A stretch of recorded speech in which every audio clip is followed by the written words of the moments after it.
The scene begins with the protagonist recalling past events. He remembers a day when countless ominous black monoliths descended from the sky. Barriers were deployed soon after, but monsters later identified as disaster beasts broke through and invaded the human world. Among them was the demon of ruin, Linga, whose arrival led to widespread destruction and loss of life. During that period, large numbers of demonic creatures attacked armed forces across the city. Buildings were torn apart, streets were overrun, and residents were killed as the monsters advanced. Civilians fled in panic, attempting to escape the chaos unfolding around them. Amid the crowd, a man was seized by a beast and killed while trying to protect his family. His wife, holding their child, ran desperately through the streets, weaving through falling debris and incoming attacks. The child witnessed his father's death and cried out as the woman continued running, doing everything she could to survive. A larger beast noticed them escaping and signaled one of its flying companions. The creature swooped down and struck, causing the child to slip from the woman's grasp. Injured and desperate, she urged her child to flee on his own. The child cried out as she was left behind, and the memory faded. The scene returns to the present, where the protagonist stands silently in the school assembly ground. He appears distracted, still lost in the memory. When he regains awareness, it becomes clear that tears are falling from his eyes, though he tries to brush it off as nothing unusual. A friend approaches and casually comments on how the sudden school assembly disrupted their usual routine.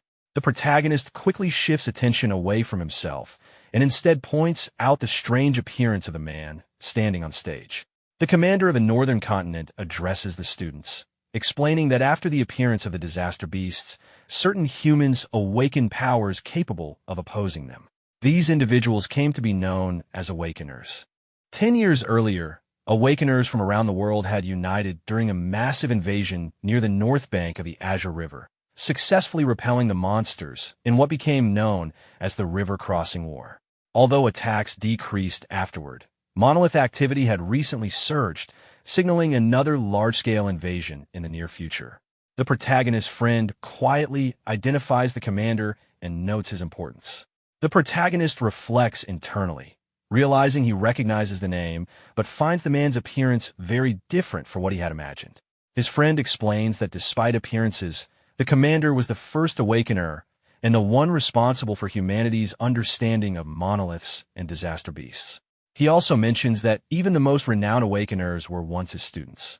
The commander continues, revealing that recent research suggests ordinary people have a chance to awaken simply by touching a monolith. The purpose of the assembly is announced clearly. Students are being given the opportunity to awaken and prepare for the coming war. The crowd reacts with excitement and tension as a monolith rises from the ground. Students express amazement and hope, dreaming of becoming awakeners themselves. The protagonist's friend becomes enthusiastic at the possibility, while the protagonist responds with a cold sense of anticipation. As the students begin moving forward, the protagonist advances without hesitation, leaving his friends behind despite their attempts to stop him. A familiar girl tries to keep him in line, but his focus remains fixed ahead. His eyes begin to glow faintly as long-suppressed emotions surface. The scene shifts indoors, where a monolith has been placed for testing. One by one, students approach under the supervision of a guard. Many touch the monolith, but none show signs of awakening. Tension builds as repeated failures continue, and anxiety spreads among the watching students. Some begin doubting their chances, questioning whether physical ability or talent matters at all. Concerns arise about the school's future if no awakeners emerge. The guard continues calling students forward without pause. Eventually, Hikaru Oishi steps up. Murmurs ripple through the crowd as students react nervously to his presence. When he touches the monolith, it finally responds, drawing shocked attention from everyone present. As the reaction intensifies, Hikaru internally believes this moment will bring him recognition from the commander and his companion. Moments later, his awakening is confirmed, revealing unusually high base potential for a first-time awakener. The commander's companion quietly acknowledges the result, noting that despite being newly awakened, Hikaru's total abilities far exceed the expected baseline, marking him as a rare case among the students. Hikaru confidently steps forward, believing himself to be the first awakened of the day. As he continues lingering near the monolith, someone suddenly grips his shoulder and pulls him away from it. Irritated and aggressive, Hikaru reacts instantly, his temper flaring as the surrounding students recognize the interruption. The crowd quickly realizes that Itsuki has stepped out of line, and many assume the situation will end badly for him. Among the observers, the blue-haired woman senses an unusually intense, emotional pressure radiating from Itsuki. Ignoring the attention around him, Itsuki places his hand on the monolith. In that moment, his thoughts focus entirely on the disaster beasts and the hatred he has carried ever since encountering them. The commander notices that the boy's resolve feels fundamentally different from that of the others. Almost immediately, a massive blue entity manifests behind Itsuki. Energy begins pouring violently from the monolith, engulfing him completely. The surge does not stop there, expanding outward and flooding the entire arena. The students are left stunned as the energy blooms like a massive flower, stretching hundreds of feet in every direction.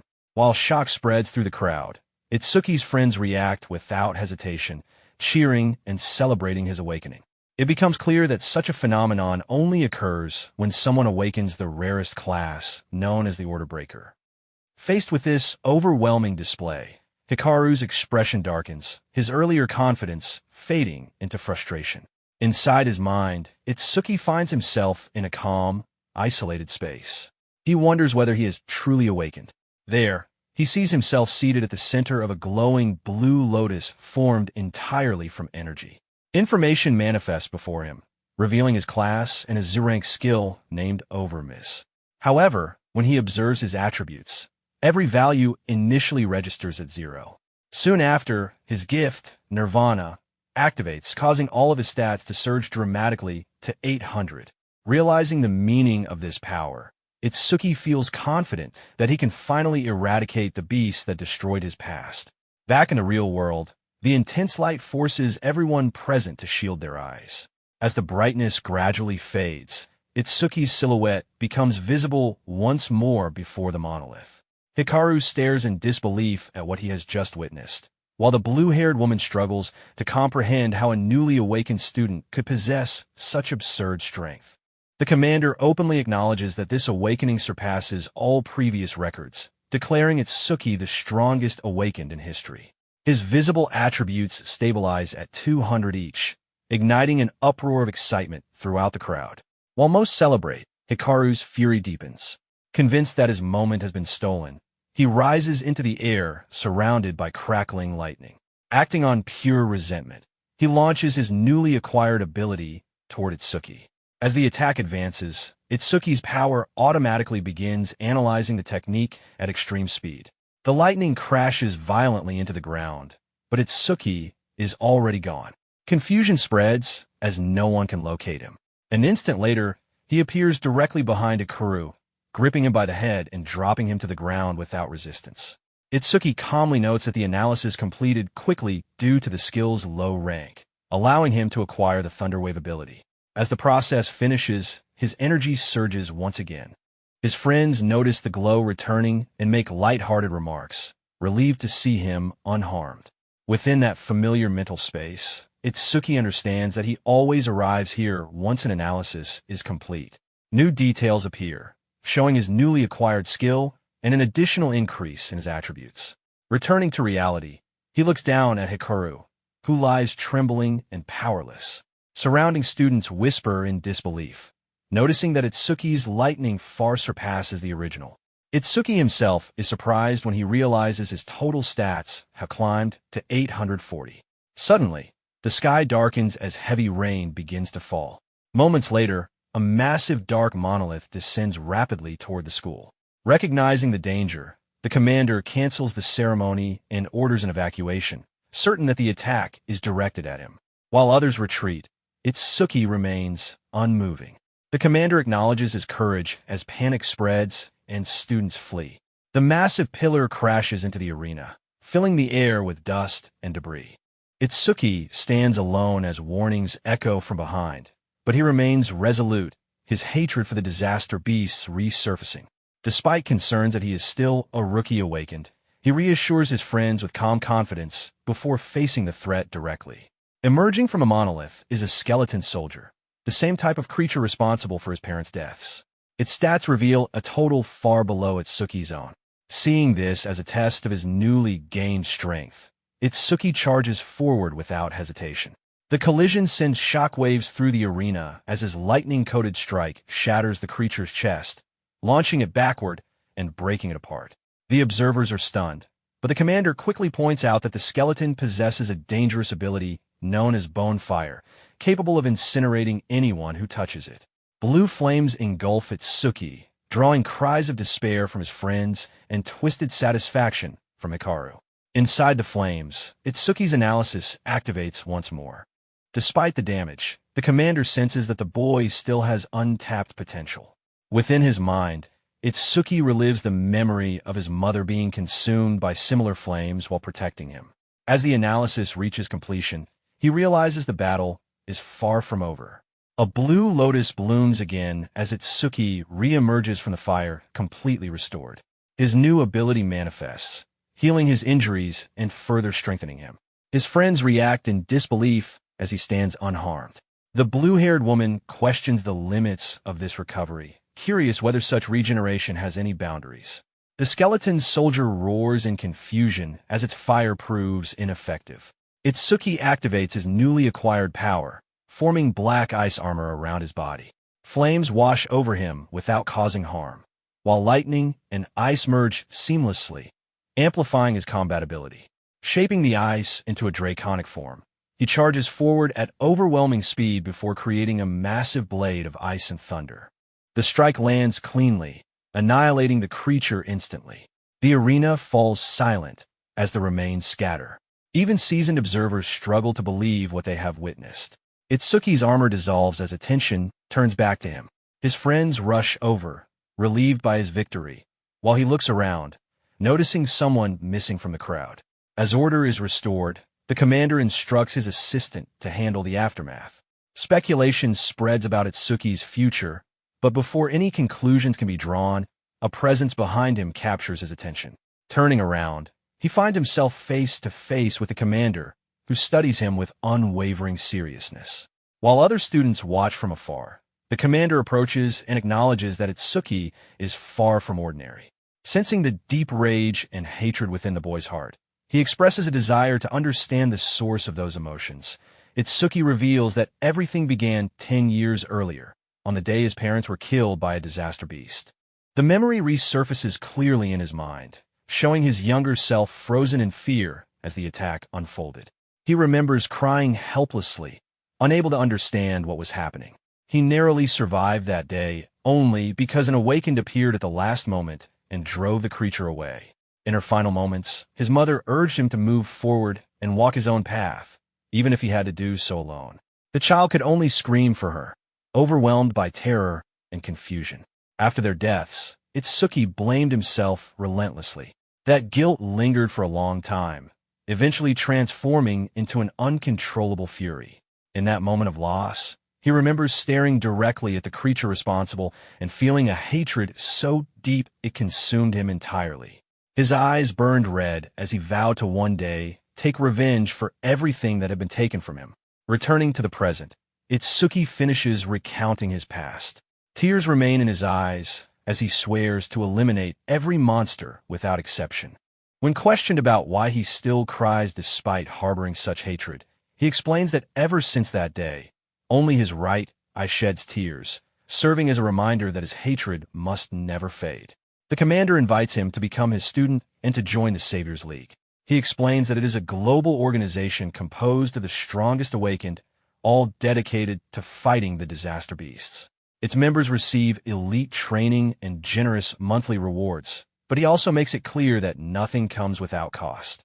Saviors fight on the front lines, risking their lives to protect humanity. Itsuki shows no interest in rewards or resources. What matters to him lies elsewhere.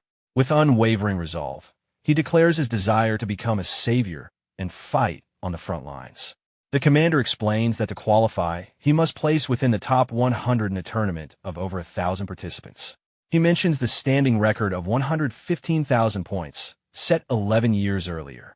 Itsuki immediately recognizes the name of the hero known as the light of humanity and the strongest awakened in history.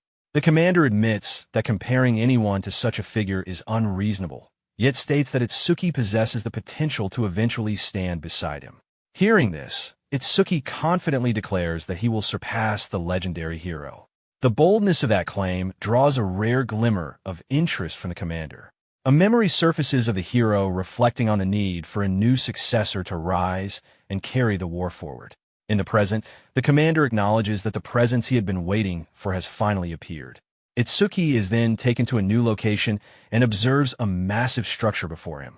The commander explains that the stone monuments function as gateways to the world of the disaster beasts. If the monsters are slain without destroying the portals, more will continue to emerge. The facility exists to isolate these monuments and also serves as a training ground for awakened individuals. He describes it as a stage notorious for its danger and known among awakened as the Rookie Graveyard. The commander notes that even the legendary hero required over 3 minutes to clear it during his rookie days. Reminding Itsuki of his declaration to surpass that hero, he challenges him to complete the stage in under 3 minutes. If he succeeds, the commander promises to officially take him on as a student. As they enter the facility, onlookers quickly recognize the commander and begin speculating about the young man accompanying him. Itsuki notices the attention and wonders about the commander's reputation. Inside, the environment reveals that the beasts within possess far greater strength than ordinary opponents. A crowd gathers, forming opinions about Itsuki, with some dismissing him outright. He proceeds to register for entry and chooses to enter alone, surprising those around him. Skepticism spreads, and some view his decision as reckless. Despite warnings and mockery, Itsuki remains unmoved. He makes it clear that his sole purpose there is to fight. After receiving clearance, he approaches the gate and prepares himself, remembering the promise to complete everything within 3 minutes. Once the challenge begins, he moves immediately, his eyes glowing red as he runs across the vast interior of the stage. The space is far larger than he expected, and he soon senses enemies closing in. A wooden monster emerges and attacks, but its strength proves insignificant. Without hesitation, Itsuki forms an ice weapon and charges forward. His confidence grows as he faces a gathering horde of similar creatures, all converging on him at once. Outside the stage, concern arises over why such a dangerous area was chosen for a rookie. Memories surface of the legendary hero effortlessly destroying a near-invincible beast, his expression cold and detached, more godlike than human. The commander explains that while the hero represents salvation, Itsuki embodies the opposite of being driven by hatred. Though unrefined, his potential is undeniable. Inside the stage, Itsuki realizes that enemies of this level cannot even trigger his deeper abilities. His hatred intensifies, reflected clearly in his red eyes. He charges forward, cutting through every monster in his path without slowing down. As bodies fall, he briefly wonders whether the challenge is truly this simple. That thought fades quickly when he senses something unusual. A previously defeated creature begins regenerating rapidly, revealing that the real test has only just begun. The creature regenerates completely, its form restoring itself while its overall strength increases. To protect himself, Itsuki activates his black ice wall and shapes the ice along his arm into a blade. Through repeated observation, he understands that ordinary damage will not stop the regeneration and that only overwhelming force can delay it. As he continues fighting, his analysis steadily progresses. He attacks without pause, striking again and again with ice blades. As the analysis advances further, he gathers his power and brings down a massive ice sword in a single downward strike. The attack cleanly splits the wooden creature into 2 equal halves. Refusing to allow recovery, Itsuki uses his ice-covered arms to force the separated sections apart. Under constant pressure, the creature finally breaks into multiple fragments. However, prolonged use of black ice places a heavy burden on his mana. Before he can recover, the shattered remains begin to draw together again.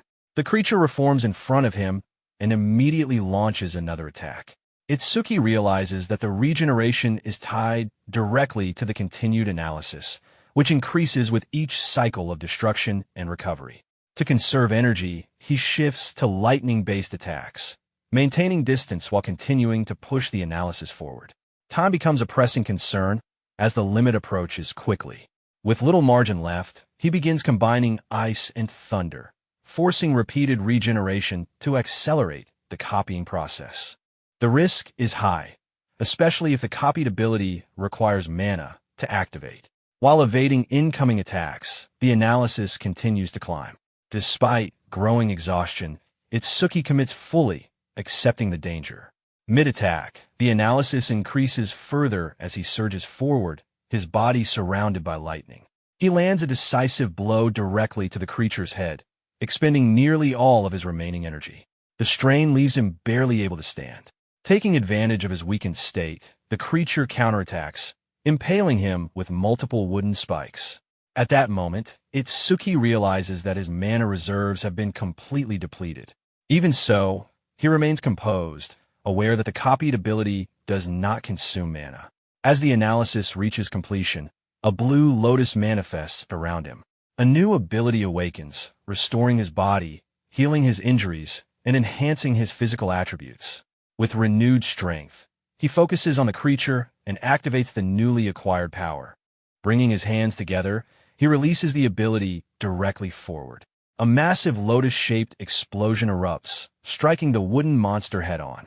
The impact spreads outward in a destructive wave, obliterating the creature and scorching the surrounding area. When the aftermath settles, nothing remains of the monster. Itsuki observes the result calmly, noting the effectiveness of the new ability and realizing that his mana has also been restored. Amid the lingering smoke, he notices a glowing green crystal resting on the ground. Outside the stage, concern grows as time continues to pass. Assumptions form that clearing the stage so quickly would be impossible, even if defeat itself was unlikely.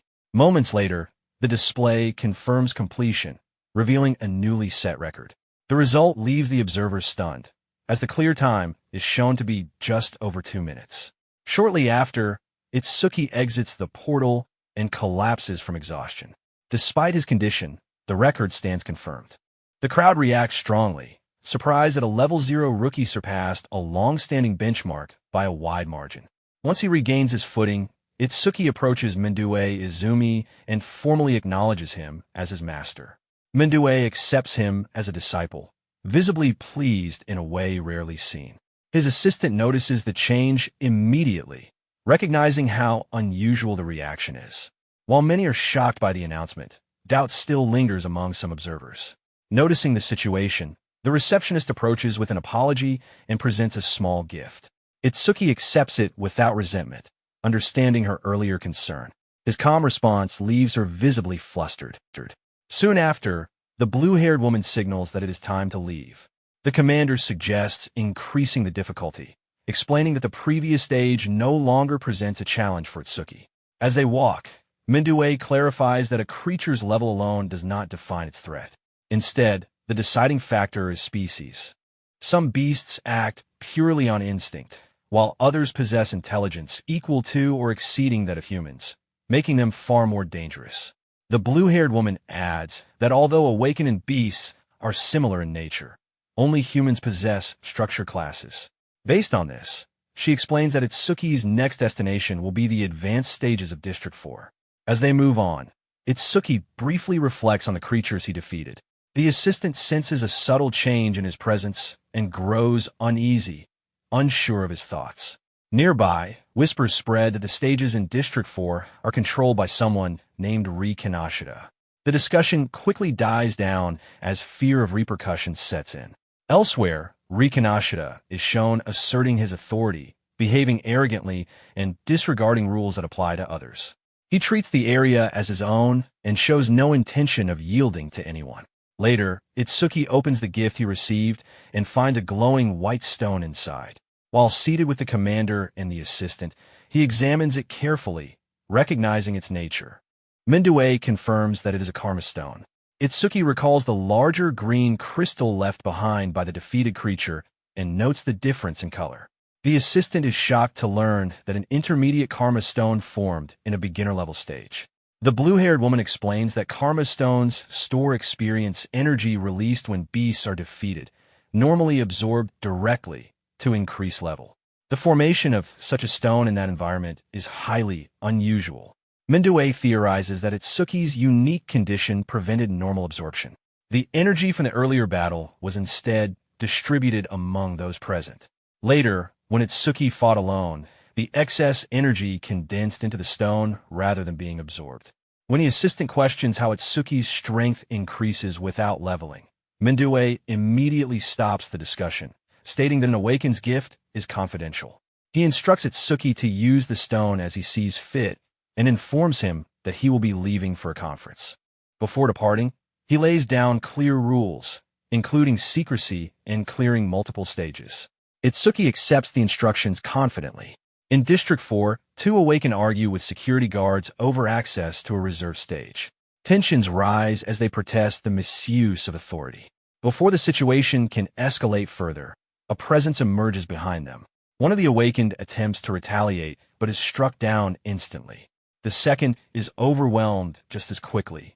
The attacker reveals himself as Teru Oga, a level 12 enforcer loyal to Riken Ashida. His metallic form and overwhelming power leave no room for resistance. He issues a clear warning that no one may enter without permission and demonstrates the consequences without hesitation. Despite attempts by others to de-escalate the situation, Teru shows no restraint and leaves the two awakened incapacitated. At that moment, Itsuki and the blue-haired woman arrive, moving toward the injured individuals as attention turns toward the enforcer. The surrounding crowd quickly reacts to Itsuki's appearance, noting that he is only level 0 and assuming his decision to intervene will end badly. Some also recognize the woman beside him as someone familiar. Teru Oga blocks the path forward, making it clear that entry without permission will not be allowed. Itsuki understands that defeating him is the only way forward.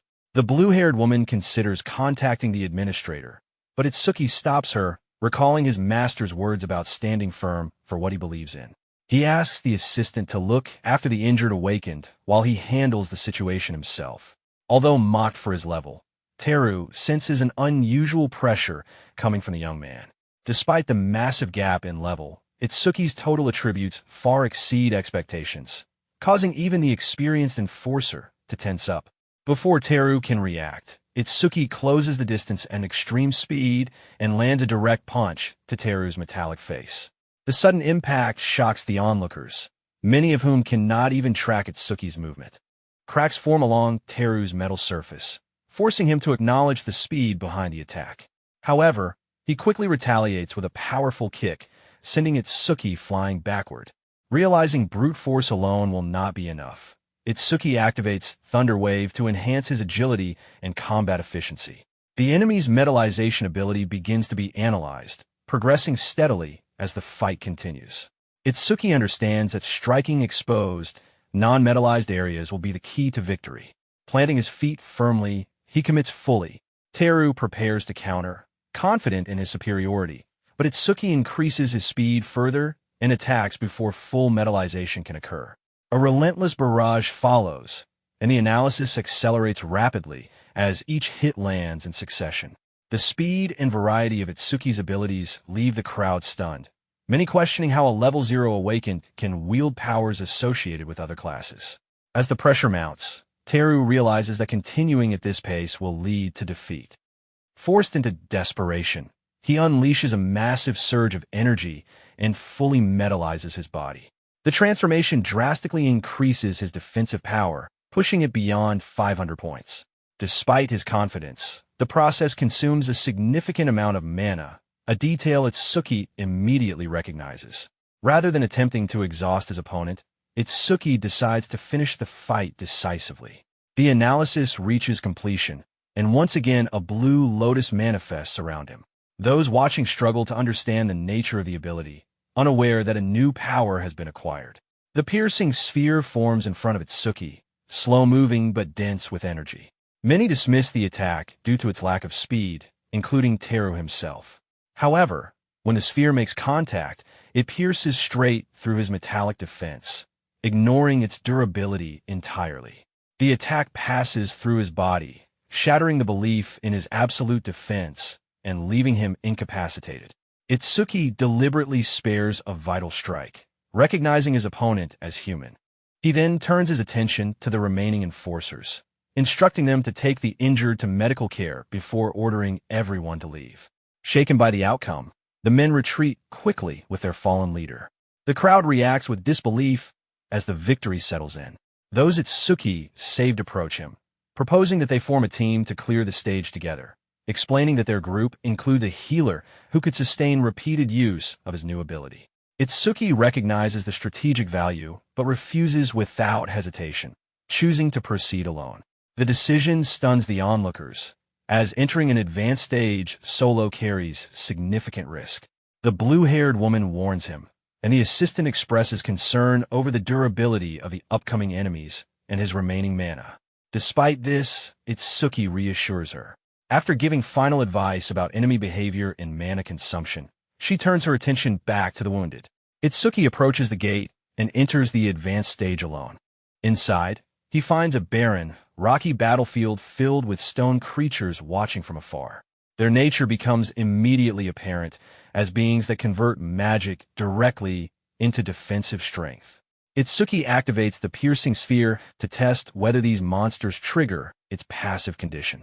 When the sphere strikes, it cleanly pierces a stone creature, destroying it instantly. With the kill, the sphere's speed increases significantly, confirming his theory. More stone creatures emerge, noticeably more aggressive than the first. Recognizing that slow, heavily armored enemies are ideal targets, Itsuki continues fighting, carefully monitoring his mana usage. Each attack consumes a fixed amount of energy, leaving him with only a few opportunities remaining. To conserve power, he devises a plan to eliminate multiple enemies at once. Launching the sphere into the ground, he creates a cloud of debris to obscure vision. Using the moment, he leaps above the battlefield and attacks from an elevated angle. The sphere pierces through multiple targets, further increasing its speed before Itsuki finally collapses from exhaustion.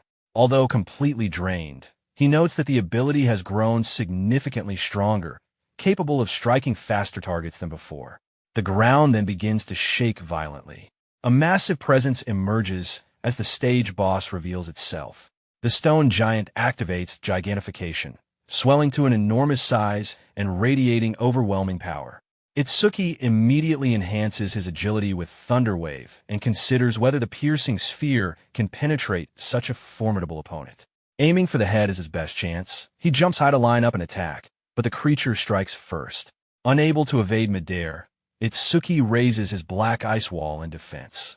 The blow shatters the ice instantly and sends him crashing into the arena wall, making it clear that this opponent far exceeds anything he has faced so far. Even so, Itsuki remains composed.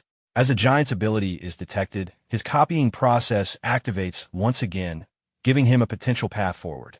Far away, news of Teru Oga's defeat reaches Rika Nashida.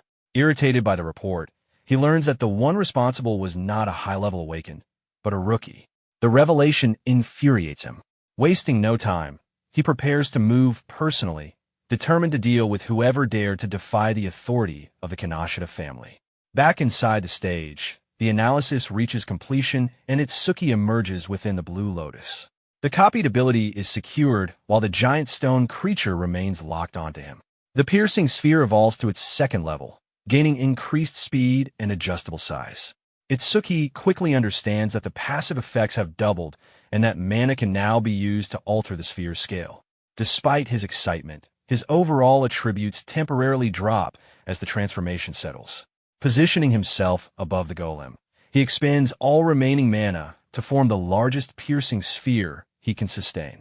The massive purple-black construct descends with overwhelming force, piercing straight through the stone giant from top to bottom and annihilating it completely. Lying on the ground afterward, drained of mana, Itsuki reflects that he may have overcommit. The golem is confirmed defeated, and the piercing sphere gains a massive increase in speed. Holding a green karma stone, he calculates the potential growth of the ability and realizes that repeated use could rapidly push its speed into extreme territory. He then recognizes that he had underestimated the importance of passive effects, particularly the way Lotus Burst enhances the range of all his abilities with each kill. Outside the stage, the recorded clear time shocks the observers. Even coordinated teams struggle to achieve similar results. Yet Itsuki surpasses previous benchmarks alone. When he exits, observers are confused by the lack of injuries and his unchanged level. The blue-haired assistant notes his condition with visible disbelief, acknowledging that he cleared the challenge effortlessly. As attention shifts to her Jade Butterfly familiar, she introduces herself as a Shikigami user and explains the nature of her class. She outlines the primary awakened categories, starting with elementalists, then Shikigami users, and finally revealing that Itsuki belongs to the rarest category, the Orderers. She explains that Orderers possess unique, exclusive abilities that do not follow standard ranking conventions, which is why information about them is scarce. Itsuki notes that her familiar surpasses her in strength, prompting her to explain that Shikigami absorb experience independently. Sensing the dark intent behind his observations, she grows uneasy but continues explaining. She describes the final class as too sensitive to discuss further and shifts the topic, informing him that the awakened he saved has recovered. With the current stage locked by cooldown, Itsuki decides to focus on strengthening Lotus Burst. He asks about a location suited for large-scale combat. The assistant identifies the Locust Desert, a hazardous area filled with countless low-level monsters. Despite her warnings, Itsuki remains confident and proceeds. Elsewhere, Rikinashita arrives too late, learning that his target has already moved on. Furious at being outpaced, he orders his men to deploy a tracker to follow residual mana traces, determined to capture the culprit alive. In a separate location, an assassin attempts to hide, believing himself safe, only to be ambushed by a massive red-eyed wolf. From above, the tracker Charles observes calmly as his familiar, Mort, executes the kill. Afterward, Charles receives word of Teru Oga's defeat and recognizes that a new target has emerged. Meanwhile, Itsuki and the assistant arrive at the Locust Desert. The environment is barren and unsettling, with no staff present due to the extreme danger. Skeletal remains confirm the threat posed by the endless swarms. Unfazed, Itsuki enters the stage alone. Inside, the desolate field is overrun by low-level locusts. Despite their weak individual strength, their numbers are overwhelming. Activating Lotus Burst, Itsuki allows the swarm to converge before unleashing wide-area explosions that annihilate them in waves. With each use, the skill's range expands rapidly. However, the absence of a completion signal alerts him that something is wrong. New swarms continue emerging endlessly. Realizing the presence of a hidden boss with a reproduction ability, Itsuki continues fighting to force further analysis. Explosion after explosion wipes out thousands, yet the numbers never diminish. Eventually, the source reveals itself as a locust queen, concealed underground and commanding infinite reproduction. With mana nearly depleted and the analysis close to completion, Itsuki presses on until a new ability is finally acquired. The newly gained mana sense restores energy based on detected enemies and grants an enormous detection range. Fully restored, Itsuki locates the queen instantly. Combining his enhanced piercing sphere with accumulated passive bonuses, he launches a decisive attack that tears through the ground and obliterates the boss. Appearing immediately afterward, he finishes the queen without resistance. Deprived of leadership, the remaining locusts descend into chaos and are swiftly eradicated. After collecting his rewards and setting a new record, Itsuki exits the stage. Expecting to find the assistant waiting, he instead discovers her unconscious, restrained by Charles. Before any exchange can escalate further, Itsuki launches himself forward at extreme speed, lightning enveloping his body. Charles barely has time to react before Mort intercepts the attack, blocking the blow with its massive form and shielding its master from impact. The detection ability identifies the creature as a B-rank Shikigami, and the analysis begins to advance steadily. From this, the protagonist realizes that the giant wolf is not a natural beast and that the man wearing the hat is its user. Charles observes the protagonist's movements and speed and understands why Oga was defeated without even needing to activate his armor. He restrains the wolf mort by treating it as leverage and positions the blue-haired assistant as a shield. Itsuki continues holding the wolf back while the analysis progresses. The creature opens its massive jaws and lunges forward, attempting to crush the protagonist's arm with full force. Despite the pressure, the attack is stopped by the ice arm, and the protagonist immediately forms a piercing sphere. The sphere detonates inside the wolf's mouth, sending the massive body flying backward from the impact. With the Shikigami temporarily neutralized, the protagonist recognizes that a user without their summoned beast is largely defenseless. The analysis reaches 77%. Charles is unsettled by the speed of the process and questions whether the young man is truly only a rookie. He explains that Mort possesses a responsibility that significantly shortens its revival time. The wolf regenerates and charges again. The protagonist activates Mana Sense, releasing a wave of energy that spreads across the battlefield. He evades the renewed assault and continues maintaining the skill, judging the decision to be correct. The analysis nears completion, but Itsuki notes that summoning the Blue Lotus now might alert the enemy. Charles grows increasingly desperate as he realizes the gap in power, speed, and detection ability. He tightens his grip on the assistant and threatens her again. The protagonist wants to complete the analysis without invoking the Lotus, but the situation becomes increasingly unstable. The analysis finally completes, granting the Shikigami Eater ability. The new skill allows control over Shikigami and raises his stats by 20 points. However, the healing effect fails due to the incomplete copy process. The protagonist understands that skipping the Blue Lotus caused the loss of healing, but he no longer considers it important since his condition has already stabilized. Mort charges once more, and the protagonist realizes the new ability allows him to steal Shikigami from other users. He prepares to use it immediately. His eyes glow red as he places his hand on the wolf's head, and a blue light envelopes the creature as it begins to transform. Using the moment of distraction, he delivers a powerful kick to the man in the hat, sending him flying. Charles reacts with fury toward the wolf, angered that all the experience he invested amounted to nothing. He once again threatens the assistant. Despite her weakened state, she urges the protagonist to keep fighting and not worry about her. The protagonist raises his hands in surrender to buy time. Charles, convinced of his control, reveals his identity and explains that he was sent by Ri Kineseta to capture him. Upon hearing the name, the protagonist understands that confronting Ri directly will be unavoidable. Charles issues further threats, warning the protagonist not to use his ice abilities. However, when both the user and the protagonist give commands, the wolf mort turns on its former master. A lotus symbol appears on its forehead as it bites down on Charles instead. Taking advantage of the opening, the protagonist uses his speed to rescue the assistant and holds her safely. Charles screams in confusion and pain as his own familiar attacks him. The protagonist approaches the wolf calmly, acknowledging it as his own. He resolved to make Charles pay for the suffering he caused. In panic, Charles attempts to bargain for his life by offering information about Ray. The protagonist considers the proposal but remains composed. Charles misreads the situation and launches a counterattack, creating and firing a massive ice spike. The attack is dismissed without hesitation. The wolf is ordered to make Charles experience the same pain he inflicted. Terrified, Charles begs for mercy, but the wolf shows none and devours him without restraint. As the aftermath settles, the protagonist senses another presence that has been observing from afar. He challenges the watcher to reveal themselves.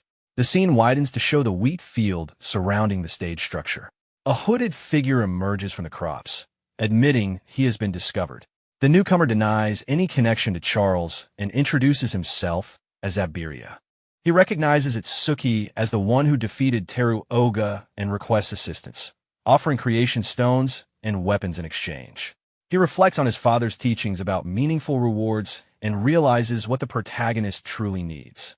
Noticing the assistant's condition, Abiria warns that moving slowly could cost her life. He reveals a healing scroll and explains that while it is not instant, it will save her.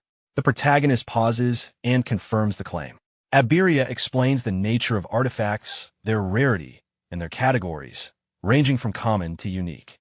He also explains the role of artisans and reveals that his father is among the top 10, known as the Artisan King of the North. The protagonist shows little reaction to the story and instead retrieves the crossbow Charles dropped earlier. Iberia explains that it is a rare artifact capable of generating its own ammunition and demonstrates how soul-bound artifacts can be stored.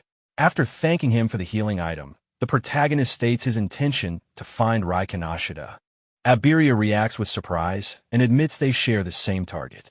He proposes forming a team for the Savior's national tournament preliminaries, explaining the structure of the competition and Ri's attempts to monopolize stages to advance faster. Iberia explains his own motivation, describing his admiration for his father and his desire to fight disaster beasts as an awakened. His father agreed to give him an artifact only if he passed the preliminaries on his own merit. Because of this, he is determined to succeed without relying on his family name. The protagonist questions why Iberia did not seek stronger allies. Iberia explains that the strongest participants have already been recruited by Ri, and that discovering someone who broke a record led him here. The partnership is accepted with the condition that the assistant is taken to the hospital first. As they prepare to leave, the protagonist briefly thinks about his friends and whether they will also enter the preliminaries. Elsewhere, Riku trains intensely for the upcoming event while Sayu observes him. Seo expresses concern about the recent attack and the protagonist's safety. Their exchange escalates into light sparring before a muscular man interrupts them, reminding them that the preliminaries are about to begin. At the same time, Raji Kanisasha examines 3 creation stones inside a silver briefcase. Irritated by his henchman's delay, he assumes something has gone wrong. In frustration, he crushes one of the stones and absorbs the experience it provides. He shifts his focus back to the preliminaries, knowing failure will bring severe consequences from his father. With support from hundreds of awakened recruits, he prepares to move forward. He uses the final creation stone and successfully levels up through the accumulated experience. Lightning spreads across his body as his power stabilizes at the new level. Far away, the protagonist appears surrounded by a faint blue aura, his expression steady and prepared for what lies ahead. Inside a hospital room, the protagonist apologizes to the commander for Aya's condition. Minyu considers eliminating the rich kid immediately, but the protagonist stops him and makes it clear that he will handle the matter himself. After a brief pause, the commander agrees and asks to be informed of the details later. Iberia is shocked to discover that Minyu is the young man's master and immediately becomes overly excited. The protagonist states that he will be entering the preliminaries with Iberia and asks about Aya's condition. She is reported to be stable thanks to her jade butterfly and Iberia's rare artifact. Minyu recognizes the item and correctly identifies Iberia as the son of the famous artisan Aiden. Startled that the commander knows his father, Iberia attempts to carry himself more seriously, but ends up misspeaking out of nervousness. The mistake leaves everyone momentarily stunned before the commander calmly corrects him. Completely embarrassed, Iberia fixes his statement. Minyu thanks him for saving his daughter and mentions that he plans to visit Aiden after the tournament. He then instructs both young men to prepare, informing them that he and Aya will be watching the next day. With confidence, the duo agrees and assures him they will pass the preliminaries. Aya comments that her father has always liked the protagonist, recalling how she was often taken along to his meetings. Minyu then explains that, due to past trauma, the protagonist has a strong self-destructive tendency, but that tendency weakens significantly when there is someone nearby he wants to protect. Because of this, he deliberately placed his daughter by the young man's side, assigning her the role of becoming his closest friend and the person he would most want to protect. He then reveals that the attack on the school was not accidental, but a deliberate act. The number of traitors aligned with the beasts is increasing, and humanity's situation is worsening. Even so, he expresses firm belief that the protagonist will change that future and become a guiding light for humanity. The scene shifts to the Northern District 4, where the tournament preliminaries are being held. Upon arrival, the protagonist and Iberia see that the number of participants has risen from 3,000 to 5,000. The increase irritates Ri, who views it as unnecessary interference. Seo and Rika notice that Ri's allies are marked with red ribbons for identification. Soon after, Soryu appears to explain the rules. The arena is divided into 2 zones, with participants starting from different locations. The first phase is a race toward the inner area, where a rival order determines ranking. Only the top 500 will advance. Participants are limited to carrying 2 tools. Iberia draws the protagonist's attention to this restriction as Riku observes the function of the bracelets. Sayo notes how ruthless it is to eliminate thousands in the opening phase. Ri arrives with his henchmen and asserts control, ordering everyone not to move ahead of him. Iberia recognizes the awakened fighters re-recruited and quietly plans to act once an opening appears. However, the protagonist walks straight toward them without hesitation. The henchmen immediately notice the absence of a red ribbon, leaving Iberia stunned by his partner's behavior. The signal is given, and the first phase begins as participants rush forward. Observers comment that enthusiasm alone is meaningless without ability. Past tournaments are discussed, including rare cases of high-level rookies. Rumors circulate about a gifted student, which Commander Minuizumi quietly confirms. This draws interest from the officials, who begin scanning participant data. Several candidates are dismissed due to mediocre aptitude or support roles. One unusually high-level rookie briefly draws attention. But Minuizumi does not agree with the assessment. The discussion shifts to curiosity about level 0 participants. Back in the arena, Ri and his henchmen mock the protagonist. He remains unfazed and activates one of his artifacts, standing his ground.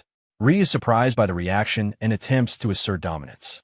The protagonist meets his gaze calmly, making it clear he is not intimidated. Ri assumes the young man is a disposable pawn and orders his men to seize him. Lightning begins to surround Ri as his subordinates move to encircle the pair. One of them dismisses the situation entirely, confident in the numerical and level advantage. Iberia knows he could handle one opponent, but believes facing 4 is unrealistic. He prepares to activate an artifact, but the protagonist stops him. The lead henchman openly underestimates the protagonist, convinced the encounter will be effortless. Without hesitation, the protagonist steps forward and confronts him directly. The sheer audacity leaves the henchman stunned before he breaks into laughter, joined by the others. One of the men who had previously lost to the protagonist observes with interest, finding his attitude familiar. Before the taunts can escalate further, the protagonist delivers a clean, decisive punch to the henchman's face, knocking him unconscious instantly. Standing over him, the protagonist remains composed. The remaining henchmen are shaken, struggling to understand how someone 7 levels lower achieved this. Confusion spreads among them, though one tries to dismiss it as luck. Another, growing irritated, unleashes a powerful fire-based attack. The speed of the assault leaves Iberia momentarily frozen, unable to react. When the flames subside, the protagonist emerges unharmed, shielded by a black ice wall. Iberia watches in disbelief as the realization sets in that the attack was fully blocked. The protagonist calmly signals for Iberia to step back, making it clear he intends to handle the fight alone. The masked henchman is left staring in shock, unable to comprehend how ice was used without a water elementalist present. The protagonist provokes another attack, stating that he will not defend himself this time. The opponent assumes it is a bluff and accepts, while the young man calmly maintains his stance. The masked fighter gathers everything he has left and releases his strongest fire technique, determined to finish the fight in one strike. The protagonist remains completely still. Even with the increased output, he recognizes it as the same type of attack. From the outside, it appears reckless, and some observers believe his strength already rivals that of a higher-level awakened. The masked henchman expends all of his remaining energy, convinced that using it on a level 0 opponent is a waste, but confident the fight is over. The result leaves him stunned. The outcome is nothing like what he expected. The protagonist confirms through experience that the passive effect of his ice-based defense does not stack when facing the same attack repeatedly. With that understanding complete, he turns his attention to the remaining enemies, deciding to end the confrontation. One of the brutes believes he has already identified the young man's weakness and responds by unleashing a fire barrier at full power. The protagonist questions whether they intend to win through numbers alone and reinforces his defense. A large explosion follows as flames collide with the barrier, filling the area with smoke. The brute assumes the young man's energy reserves are limited and plans to exhaust him. When the smoke clears, he is shocked to find the protagonist standing directly in front of him. The distance was closed instantly. The protagonist notes that the defensive effect triggered only once during the exchange. The brute attempts to compensate with raw strength, but the protagonist calmly questions whether any real force is being used at all. With a single strike, he sends the man flying, removing him from the fight. Observing the aftermath, the protagonist realizes how the defensive calculation functions and shifts his focus to the last two opponents. Both remaining enemies rely on lightning-based abilities. Recognizing the opportunity, he engages them directly. They launch their combined attack, but the protagonist absorbs the impact and counters without hesitation. Moments later, both collapse, unable to continue. With the skirmish over, the protagonist briefly reflects on how easily the encounter concluded. He understands that the lightning-based passive functions the same way as his ice defense, activating only once per target. Iberia looks over the fallen opponents in disbelief, openly impressed by the outcome. He admits he expected a difficult battle and never imagined the fight would end so decisively. One of the defeated men, still conscious, struggles to understand how someone labeled as level 0 could overpower them so thoroughly. Iberia approaches with visible excitement, making a bold declaration about their partnership.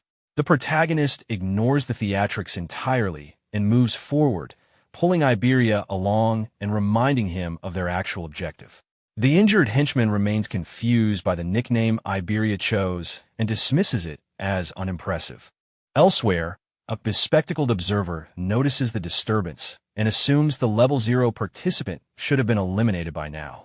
However, he recognizes the presence of a beast that once belonged to Charles and quietly notes that few individuals outside the alliance would have been capable of subduing him. Another participant boasts about his speed while overtaking others, only to be struck suddenly by a bolt of purple lightning. He collapses in pain, unable to understand how he was attacked mid-sprint. The bespectacled man steps on him without hesitation, his body crackling with energy, making it clear that running ahead was a mistake. He orders his group to conserve their strength and ignore anyone unworthy of their attention. From a distance, a woman remarks on the arrogance of the administrator's son from District 4. Despite her disapproval, she acknowledges that his behavior does not violate any rules. Confident in his position, the rich kid advances, certain he will easily clear the next phase. The scene shifts to the inner area, where early arrivals gather and wait. The rich kid arrives first and displays open satisfaction with his performance. Suddenly, a bolt of blue lightning cuts through the sky, forcing him to turn around in shock. In the rain, the protagonist and Iberia emerge together. The henchmen are stunned, unable to believe the pair survived. The rich kid assumes his subordinates must have been bribed, unwilling to accept the truth. Iberia recognizes that reaching this point was only possible because the protagonist eliminated every obstacle along the way. Uninterested in lingering, the rich kid prepares to move on and orders his remaining forces to deal with the two intruders. Iberia freezes when he realizes how many enemies remain, but the protagonist calms him and signals for him to shield his ears. A powerful lightning shockwave erupts, sweeping through the area and throwing the surrounding henchmen aside. The rich kid watches without concern, unconcerned with their fate. The path is cleared instantly, leaving Iberia stunned by the sheer scale of the display. The protagonist turns his focus fully to the rich kid, making it clear the confrontation is not over. In the distance, other participants arrive and comment on the unusual resistance they encountered. Rankings begin to form, and several notable competitors draw attention. Iberia collapses after reaching the inner area, calling out urgently. Others recognize the protagonist surrounded by blue lightning, confirming his identity beyond doubt. Observers begin to question why he is so fixated on the rich kid. Concerned by the escalation, Manhua quietly instructs a senior awakened to intervene if the situation spirals out of control. The senior watches with interest, impressed by the young man's speed and wondering how it compares to his own past. Irritated, the rich kid prepares to escalate the situation further, framing it not as a battle, but a one-sided elimination. His forces regroup and charge all at once toward the lone figure standing in their path. One attacker launches a full-powered strike, only for the protagonist to stop it with a single hand. The counterattack follows immediately, sending the attacker flying with overwhelming force. The remaining henchmen hesitate, but attempt to reassure themselves through numbers alone. The protagonist advances without hesitation. With decisive intent, he releases a massive burst of power that engulfs the area, knocking every remaining enemy to the ground. Observers across the arena react in disbelief at the scale of destruction. As the dust settles, the protagonist stands alone at the center, having restrained himself intentionally. All opposition lies defeated. He faces the rich kid directly, leaving no room for escape. Terrified, the rich kid struggles to comprehend how one person could overwhelm so many. He lashes out with a powerful lightning-based attack, but the protagonist avoids it effortlessly, reinforcing the difference between them. Realizing defeat is inevitable, the rich kid panics and calls for outside intervention. A red-eyed man appears, unconcerned with protocol. The rich kid openly relies on him, confident in the difference in power. From above, a senior observer signals approval for the intervention. At the same time, the protagonist senses a powerful presence approaching at extreme speed, recognizing that the situation has escalated beyond the preliminary stage. As the analysis continues, the protagonist realizes that the threat is not limited to a single opponent. A massive brute suddenly comes flying toward him, crashing into the ground with a heavy impact that sends dust rising into the air. Despite the force of the arrival, the young man remains completely unfazed. He calmly observes the situation, showing neither tension nor fear. Before the brute can act, Shu Heighten appears and subdues the attacker with a single decisive strike, purple lightning surrounding him as he intervenes. With the obstacle removed, the protagonist turns his attention back to the rich kid, fully aware that the situation has reached its conclusion. Desperation drives the rich kid to invoke his family's influence in an attempt to save himself, but the attempt fails completely. The protagonist advances without hesitation, striking him down and leaving him writhing on the ground. Looking at the fallen body, he makes it clear through his actions that this outcome is the result of everything the man did to IA.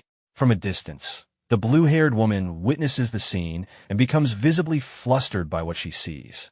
Her father notes that the rich kid has already been defeated and briefly wonders why the protagonist is now looking in their direction. The analysis reaches its final stages, and the young man deliberately pauses it, conserving his stamina for later. At that moment, a familiar voice calls out to him. He turns instinctively, immediately recognizing who it is. Sayo and Riku finally arrive, relieved to see him safe. Concerned about the heavy rain, Sayo urges him to move inside, worried about his condition. The moment becomes emotional as Riku and Iberia rush forward and cling to him, overwhelmed with relief. Riku eyes the blonde suspiciously, clearly displeased by how close he is, while Iberia confidently presents himself as the protagonist's partner. The reaction from the group is mixed, ranging from surprise to disbelief, and the tension dissolves into light teasing as Iberia enthusiastically insists on naming their duo. Soon after, the announcer declares the end of the first phase. Only 500 participants remain, and the rest are eliminated. The second phase is announced, explaining that each participant will now fight beasts alone for a full hour inside the arena. Iberia is visibly shaken by the idea, while the others quietly prepare themselves. Above the arena, Shu Heighten watches with clear excitement, eager to see what the rookies will reveal. Rankings from the first phase are displayed, and the participants are drawn toward the massive arena where the second phase will unfold. As they enter, the atmosphere grows heavier. Rika comments on the darkness of the place and questions whether the protagonist's level truly remains fixed at 0.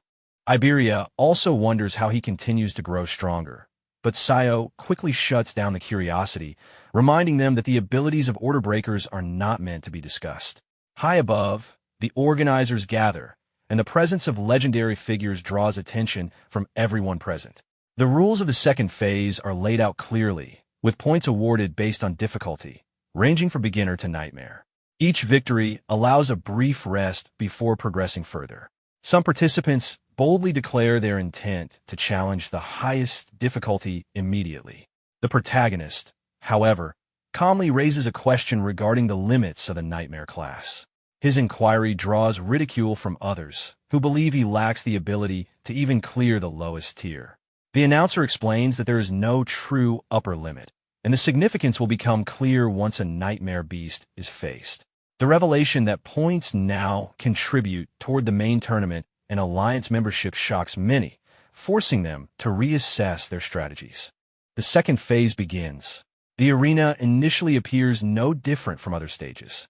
A group of low-level Calamity Hounds emerges, and the protagonist swiftly engages them, eliminating the entire group in a single instant. Observers are stunned by the speed of the clear, as such fights usually take minutes. The next opponent, a much stronger salamander, appears. Flames engulf the area as it attacks, completely surrounding the protagonist. Concern rises among the spectators, but moments later, he emerges unharmed, fully protected. He closes the distance and cleaves the creature apart in a matter of seconds, securing another swift victory. The deliberate nature of his approach reveals his intent to strengthen himself through every encounter. Without resting, he immediately advances to the next challenge. A powerful electric rhino appears, known for its devastating charge and paralyzing lightning. Rather than evading, the protagonist calmly approaches and allows the creature to strike him directly. The impact sends him flying, but a protective aura prevents serious injury. From the control room, concern spikes, but Shu Heighten remains composed, noting that the young man's actions consistently defy expectations. The protagonist absorbs the attack, adapts instantly, and retaliates with overwhelming speed. He dismantles the creature with precision, ending the fight almost as quickly as it began. The next opponent is announced as the most feared beast of the preliminaries. A massive purgatory giant appears, towering over the arena with its armored body, chains, and brutal combat abilities. Without hesitation, the protagonist launches his attack and destroys the creature almost immediately. The speed and efficiency of the victory leave the observers speechless. While others across the arena continue their own battles, some struggling and others advancing steadily, the protagonist moves on without pause. The control room descends into disbelief as his performance continues to surpass expectations. At Shu Heighten's command, the difficulty is increased further. Two massive giants appear at once, charging toward him with full force. The protagonist calmly prepares his next strike, unfazed by the numbers, and eliminates one of them almost instantly, continuing his relentless advance. The announcer reacts in disbelief, questioning whether the sphere has any upper limit to its power. Shu Heighten, however, recognizes that while the ability is overwhelming, it carries a fatal weakness. At that moment, the remaining giant launches forward with absurd speed. The sudden movement catches the protagonist off guard. The creature's speed exceeds anything he has faced before. Inside the control room, the staff note that giants are often mistaken for slow beings due to their massive size. In reality, these giants belong to a fast and agile type. Their lack of mana is compensated by overwhelmingly high physical attributes, far surpassing normal standards. Realizing the danger, the protagonist hastily forms another sphere, attempting to strike before the giant closes the distance. The attack travels directly toward the monster, revealing its high agility and defense. Yet, to his shock, the giant avoids the sphere entirely. The control room quickly understands the situation. The sphere's travel speed is insufficient, and the previous hit relied on the creature's roar to connect. Without increasing its speed, progress is impossible. The giant retaliates with a powerful punch. The protagonist narrowly avoids it as the blow crashes into the arena floor, releasing violent shockwaves. Debris, dust, and shattered ground spread outward from the impact. Facing the situation, the protagonist understands that the attacks are avoidable and that a change in approach is required. Shu Heighten observes that continuing to rely on the same skill suggests a lack of remaining options. However, the protagonist shifts tactics, deciding to close the distance instead. He activates Thunder Wave, lightning enveloping his body and drastically increasing his speed. Both combatants rush toward one another. The giant throws another full-force punch, smashing the ground and carving out a crater. Despite the chaos, the protagonist advances through the dust and destruction. Inside the control room, Aju reacts in visible fear, unable to look away. The announcer panics and calls for emergency intervention, but Shurten stops the order and calmly insists on waiting. Although the giant's power is overwhelming, its attacks remain meaningless if they fail to connect.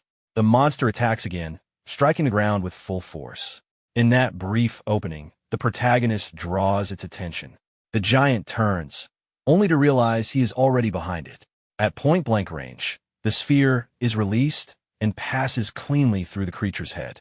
Lightning still coursing through his body, the protagonist watches as the giant collapses lifelessly to the ground. The victory is confirmed. The sphere's speed increases dramatically, and a massive point gain is recorded within seconds. In the control room, the announcer and Shu Heighten observe the fallen body in silence. AIA reacts with visible relief and celebration, only to become embarrassed moments later when her reaction is noticed. The announcer remarks on her unusual enthusiasm, noting how much more expressive she has become. Shu Heighten reflects on the battle, questioning why the protagonist avoided earlier when victory was possible. The explanation is clear through observation alone. His base speed closely matches that of a purgatory giant, but once electricity flows through his body, his speed increases beyond their ability to react. Under those conditions, their attacks cannot land. With his accumulated points, first place is effectively secured. Yet the protagonist does not stop. His focus remains fixed ahead. Surpassing the strongest requires a continuous movement without hesitation. He advances as the next phase begins immediately. The third phase starts with 3 giants. The protagonist prepares himself and immediately attacks, focusing all his power on one target. Shu Heighten observes that the decision to continue is exactly what he expected. He recalls reaching phase 4 himself once, while the announcer wonders how far the protagonist can go, noting that even with exceptional physical ability, phase 3 is usually the limit. One of the remaining giants charges forward. The protagonist dodges its punch as it slams into the ground, sending dust and rocks flying.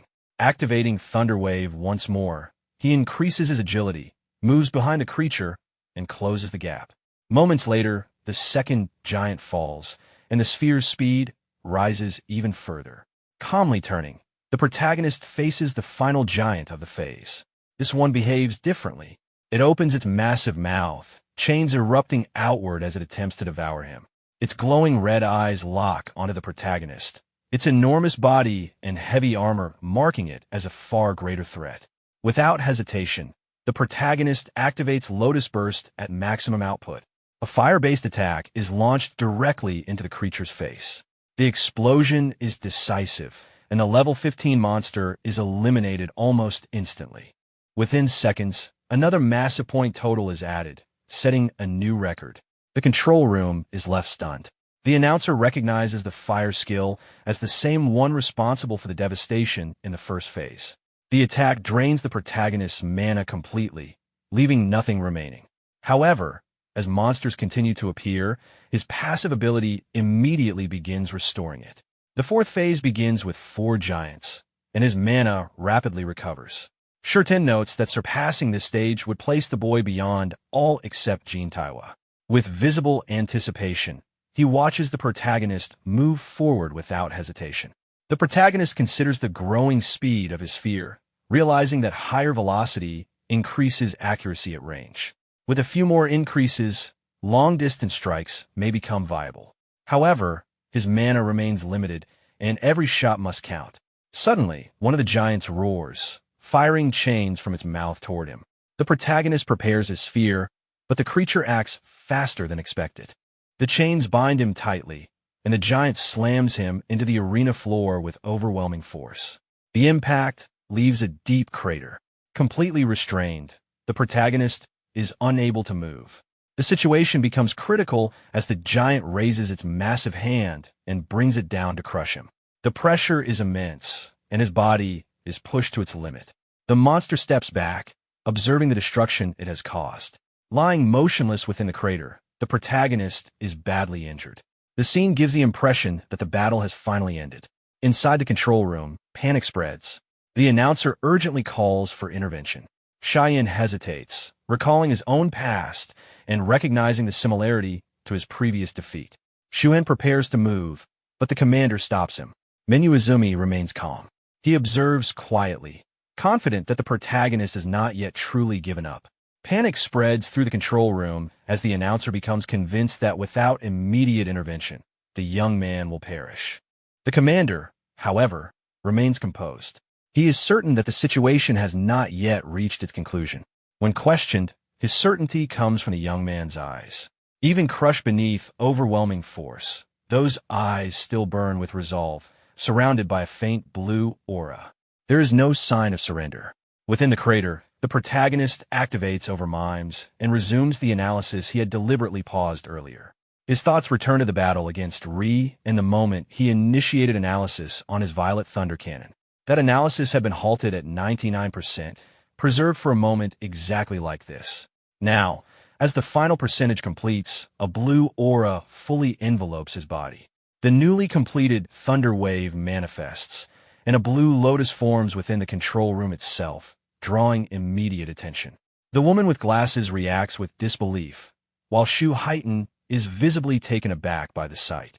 The effects become apparent as the aura stabilizes, granting a massive boost to agility, restoring health completely, cleansing all debuffs, and reinforcing his overall physical capacity. The blue lotus detonates into light, and the young man rises. His movements are steady, his presence transformed. The announcer is left stunned by the sheer scale of recovery and growth, far exceeding what even specialized healers can achieve. Without hesitation, the protagonist resumes combat. Two giants fall almost instantly to his sphere, its speed increasing further with each strike. The fourth phase concludes rapidly, followed by the fifth, then the sixth. Each phase ends faster than the last, each granting escalating rewards. Within minutes, the arena becomes a graveyard of colossal bodies. In the control room, silence replaces disbelief. No one speaks as the outcome unfolds before them. Amid the fallen giants, the protagonist sits among the remains and reflects briefly on the scene, questioning whether this place resembles hell more than a trial. Moments later, he notices that no further enemies appear. Confusion sets in as the absence of the next phase becomes undeniable. The announcer finally understands. The truth is revealed without embellishment. The young man has eliminated every purgatory giant prepared for the event. Standing atop the bodies, the protagonist processes the result, realizing that the gap between himself and Jin Taiwa has narrowed considerably. His objective of accelerating the sphere has been fully achieved. As his experience fails to convert into a level increase, it instead condenses into a blue karma stone. The value of the item shocks Shu Heighten, while the commander calmly explains the reason. With a fixed level and unrestricted growth, the implications are unsettling. The protagonist retrieves the stone, satisfied with the outcome, and turns toward the exit. The massive metal doors of the arena slowly open. Confirmation of victory spreads through the control room as the final results are recorded. Attention turns to the young man's future, offers of guidance and instruction briefly considered, only to be dismissed when it becomes clear that he already walks under capable mentorship. Manhua watches from a distance as the pieces fall into place. When the protagonist acknowledges him as his teacher, the realization sends another ripple of shock through the room. Congratulations follow, along with concern for his condition, but aside from exhaustion, he shows no signs of injury. As events elsewhere continue, comparisons are made. Other participants reach their limits far earlier, unable to push beyond the hard class. Observations shift to those still fighting, including Shikigami users whose abilities reveal unexpected depth and terrifying latent power. The protagonist, watching briefly, recognizes the strength he has overlooked before. With his own goals complete, he prepares to leave. However, something unusual catches his attention. His partner appears clad in red armor, radiating immense power. The artifact's nature is quickly understood, an epic creation with escalating effects and severe drawbacks. Even so, its presence confirms that the Nightmare class announcement was no coincidence. The second phase of the tournament concludes shortly afterward. Rankings are finalized, revealing the protagonist firmly in first place, far ahead of all others. Reactions range from disbelief to renewed determination. Recognition spreads across the country as his performance cements his position at the top. As the preliminaries officially end, the protagonist supports his exhausted partner and exits the arena. Elsewhere, far from the celebration, an old prophet awakens from meditation with a dire vision. Danger looms over the northern continent, heralded by an approaching calamity beyond ordinary measures. Later, back among allies, the commander evaluates the protagonist's growth. Surpassing 1,500 total stats places him on par with Awakened far beyond his level. His abilities continue to defy conventional limits, especially in agility and defense. The tension eases briefly as the group gathers to rest. Exhaustion gives way to normalcy, meals are shared, and energy slowly returns. Laughter and irritation blend together as hunger overrides decorum, restoring strength in the simplest way possible. Eventually, attention shifts inward. The commander poses a question meant to ground them, not about strength but fear. One by one, reflections surface, shaped by pasts and vulnerabilities. When the focus finally turns to the protagonist, silence follows. Even those closest to him struggle to imagine what could truly frighten someone who has already surpassed so many limits. The moment lingers unanswered. He reflects on the time after his parents passed away, when survival itself felt uncertain. Anxiety consumed him, followed by anger, sadness, hunger, and a deep sense of helplessness. Those emotions lingered until Sayo and Riku appeared in his life and helped him endure that difficult period. Their presence slowly pulled him out of that negative state, offering warmth and stability when he needed it most. Remembering their concern and simple kindness, he realizes how much those moments mattered to him. His thoughts move forward to meeting Minyu and later fighting alongside Iberia. Standing there now, he feels something he had not felt in a long time, a sense of belonging. To him, it no longer feels like he simply gained companions. Instead, it feels as though his family has grown. The calm relief he experiences is something he wishes could last indefinitely. More than anything, his greatest fear had always been living completely alone. AIA notices that his aura has softened, no longer carrying the oppressive intensity it once did. Iberia becomes emotional and embraces him tightly, unwilling to let go. Observing them, the commander explains that the purpose of the question was to ensure they would carry no regrets, as regrets are forbidden for saviors. Passing forward without regret is the ideal every savior must strive for. The group is then instructed to finish their meal, with the news that Sayo and Riku will return to their district the following day. The next morning, everyone exchanges farewells and promises to meet again at the Grand National Tournament. The protagonist lightly teases the blonde about growing close to Riku and recalls wanting to ask Sayo something, deciding to leave it for later. Soon after, Ajaha rushes in with urgency, her expression tense. She delivers confidential information from the southern continent to her father, information reserved only for the strongest. She reveals a prophecy made by Commander Bargar, foretelling a beast invasion of the northern continent. Though its reliability is questioned, she explains that Bargar is the most renowned prophet alive. Evacuation is suggested, but the commander believes he himself is the likely target. By remaining, he can serve as bait to draw the beasts away. Despite his daughter's insistence to leave, he remains firm. The protagonist offers his strength if needed, but the commander instead assigns him a task. He orders the two young men to protect Aiden, Iberia's father and the greatest artisan across all continents. Iberia is confused, while the protagonist senses that his master intends to send him away for his own protection. The commander then turns to his daughter and gives her 3 instructions: announce the attack, evacuate civilians, and prepare the strongest awaken for the coming battle. He calls for Heighten and prepares to intercept the beast himself. A few hours later, Choha reports to her father, Minduo Izumi, that all preparations have been completed as instructed and that Heighten should arrive soon. He thanks her for handling the arrangements and tells her to rest. She remains uneasy. Noticing her concern, he asks whether she is worried. Although Aiden already has skilled guards, he states that if necessary, he will eliminate the lesser threats himself and force the true enemy to reveal itself.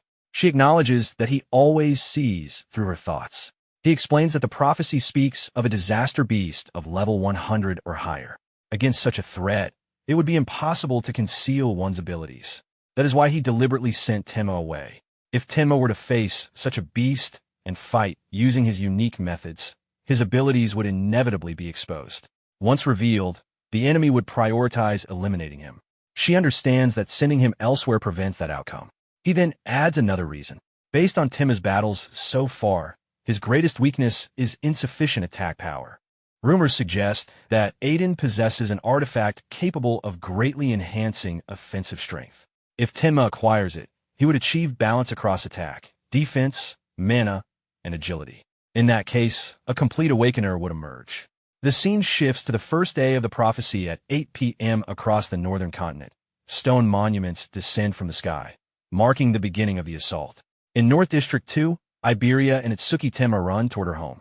Night has already fallen, and roughly 100 kilometers remain. He reflects that a disaster beast could appear at any moment and urges himself to reach her father quickly. Suddenly, Iberia notices something in the distance. A stone monument falls directly into the city.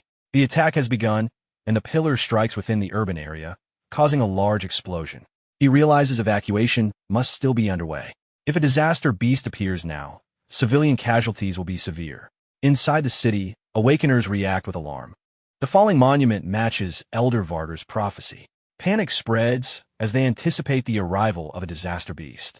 Watching from afar, Itsuki concludes that the assault began earlier than expected. A barrier starts forming around the city. He weighs the situation carefully. Abandoning the citizens would guarantee heavy losses, yet intervening would delay their mission. Iberia has endured the long journey without rest, clearly worried about her father. He assumed she would insist on continuing forward. Instead, she proposes helping the city first. She notes that the disaster beast within the barrier is at least level 20, and without higher-level Awakeners, many lives will be lost. He agrees to change plans. They will eliminate the threat in the city before continuing. Within the barrier, a level 21 flame golem materializes before a small group of Awakeners. Assessing their strength, they believe that despite the difficulty, victory should be possible. One Awakener forms a rock shield and instructs the others to maintain formation while he absorbs the attacks, and they search for openings. The flame golem responds with a single, overwhelming punch. The blow sends a defender crashing backward into a structure. Before he can recover, the impact proves fatal. The remaining Awakeners understand immediately. If the one with the highest defense among them was killed instantly, their chances of survival are almost non-existent. One of the Archer Awakeners asks what they should do. His companion immediately turns and begins fleeing, concluding that facing a disaster beast of that level would only cost them their lives. Another Awakener warns him to watch out, but he continues running, focused only on escape. In an instant, the flame golem appears behind him. Panicking, he turns and unleashes a water cannon at close range. He desperately begs for his life as the attack strikes. The blast extinguishes the flames covering the golem's body. For a brief moment, he believes he has the advantage. As a water elementalist, he assumes himself to be the natural counter to a fire-attributed disaster beast and concludes the fight is over. The archer questions whether the beast has truly been defeated. Another Awakener steps forward, intending to finish it off. However, the water elementalist stops them, insisting that since he handled it alone, he should be the one to end it. Before he can act, flames reignite across the golem's body. The creature restores itself and stands once more. Alarm spreads through the group. The water elementalist urges everyone to attack quickly, but the golem opens its mouth and releases an enormous torrent of fire. The awakened fighters freeze as the flames surge toward them. Just before the attack reaches them, Itsuki steps forward and deploys the black wall barrier. The shield absorbs the blaze completely, preventing casualties. Iberia instructs the Awakeners to step back and leave the disaster beast to them. Itsuki tells her he will handle the golem while she assists with evacuating civilians. She agrees without hesitation and moves to guide people to safety. The barrier's durability increases slightly after withstanding the high-intensity fire attack. The Awakeners, stunned by how easily the flames were blocked, question who the two of them are. Iberia states calmly that they are not saviors yet, though she intends to surpass even Taiwagen one day. Some of the Awakeners react skeptically, while others question whether an ordinary Awakener can truly defeat a disaster beast of that level. They observe the black ice armor forming over Itsuki's body and wonder if it is an artifact. Itsuki recalls his master's earlier advice. Menduo Izumi had warned him that the black sphere technique possessed immense power but required time to activate. Against truly strong disaster beasts, its speed would not be sufficient. If the first strike failed, landing a second would be far more difficult. He was told to reserve it as a decisive measure, only to be used when victory was certain. Returning to the present, Itsuki decides not to use the penetrating true sphere in a crowded environment. Nearby civilians notice his arrival and assume he must be a high-level awakener based on his equipment. Without responding, he leaps high into the air, deciding to suppress the golem through direct force instead. He descends with a heavy punch, driving the flame golem into the ground. Before it can recover, he activates Thunderclap Wave and strikes again, sending it skidding across the surface. He closes the distance instantly and delivers another blow. The final impact generates a powerful shockwave that disperses the remaining flames and leaves the golem motionless. From a distance, civilians observe that the disaster beast is being completely overpowered. Some assume it must have already been weakened, while others are unsettled by the fact that someone so young could dominate a level 21 creature so thoroughly. Even among the awakeners, there is disbelief. A level 21 flame golem cannot retaliate at all, and Itsuki's speed is impossible to track with the naked eye. His raw strength appears comparable to someone far above his displayed level. As the smoke clears, Itsuki has already withdrawn. He and Iberia leave the city immediately after confirming the beast's defeat. The water elementalist claims that the victory was possible only because he had reduced the golem's strength beforehand. Others quietly disagree, having witnessed the difference in power firsthand. While running toward their original destination, Itsuki reflects on the encounter. Even against a disaster beast of that level, he was unable to secure an instant kill. The realization troubles him. To face what lies ahead, he will need greater attack power. The scene shifts to day 1 of the prophecy. 10:30 p.m. Itsuki and Iberia continue running toward her father's residence. Iberia remarks that his earlier speed was remarkable, admitting she could not follow his movements with her eyes. Itsuki answers that speed alone has little meaning without sufficient power, though he adds that he has never considered Iberia slow. She suggests a possible solution to his concern. Her father's warehouse contains numerous artifacts, and among them there should be one capable of increasing attack power. Considering Itsuki's strength and his position as Minduo Izumi's student, she believes her father would not object to lending him one. She becomes visibly amused at the thought of Itsuki equipped with a new artifact. He questions her reaction, uncertain what she is imagining. Dismissing it, she urges him to hurry so she can request an appropriate artifact as soon as they arrive. As they continue, Itsuki reflects that although he intentionally reduced his pace, Iberia must still be straining to keep up. Without further comment, he lifts her with one arm and accelerates. Surprised, she protests, but he explains that conserving energy is important. If they encounter a calamity in a fatigued state, neither of them will be able to fight properly. He increases his speed, telling her to hold on as they make up for lost time. The scene shifts again to 11:05 p.m. They arrive near the secluded house deep within the woods. Iberia expresses relief at finally reaching their destination. Itsuki questions why her father chose to live so far from town, noting that the urban area would be safer. She explains that her father prefers isolation to concentrate on crafting. Although the structure appears to be an ordinary wooden house, its defenses are far from simple.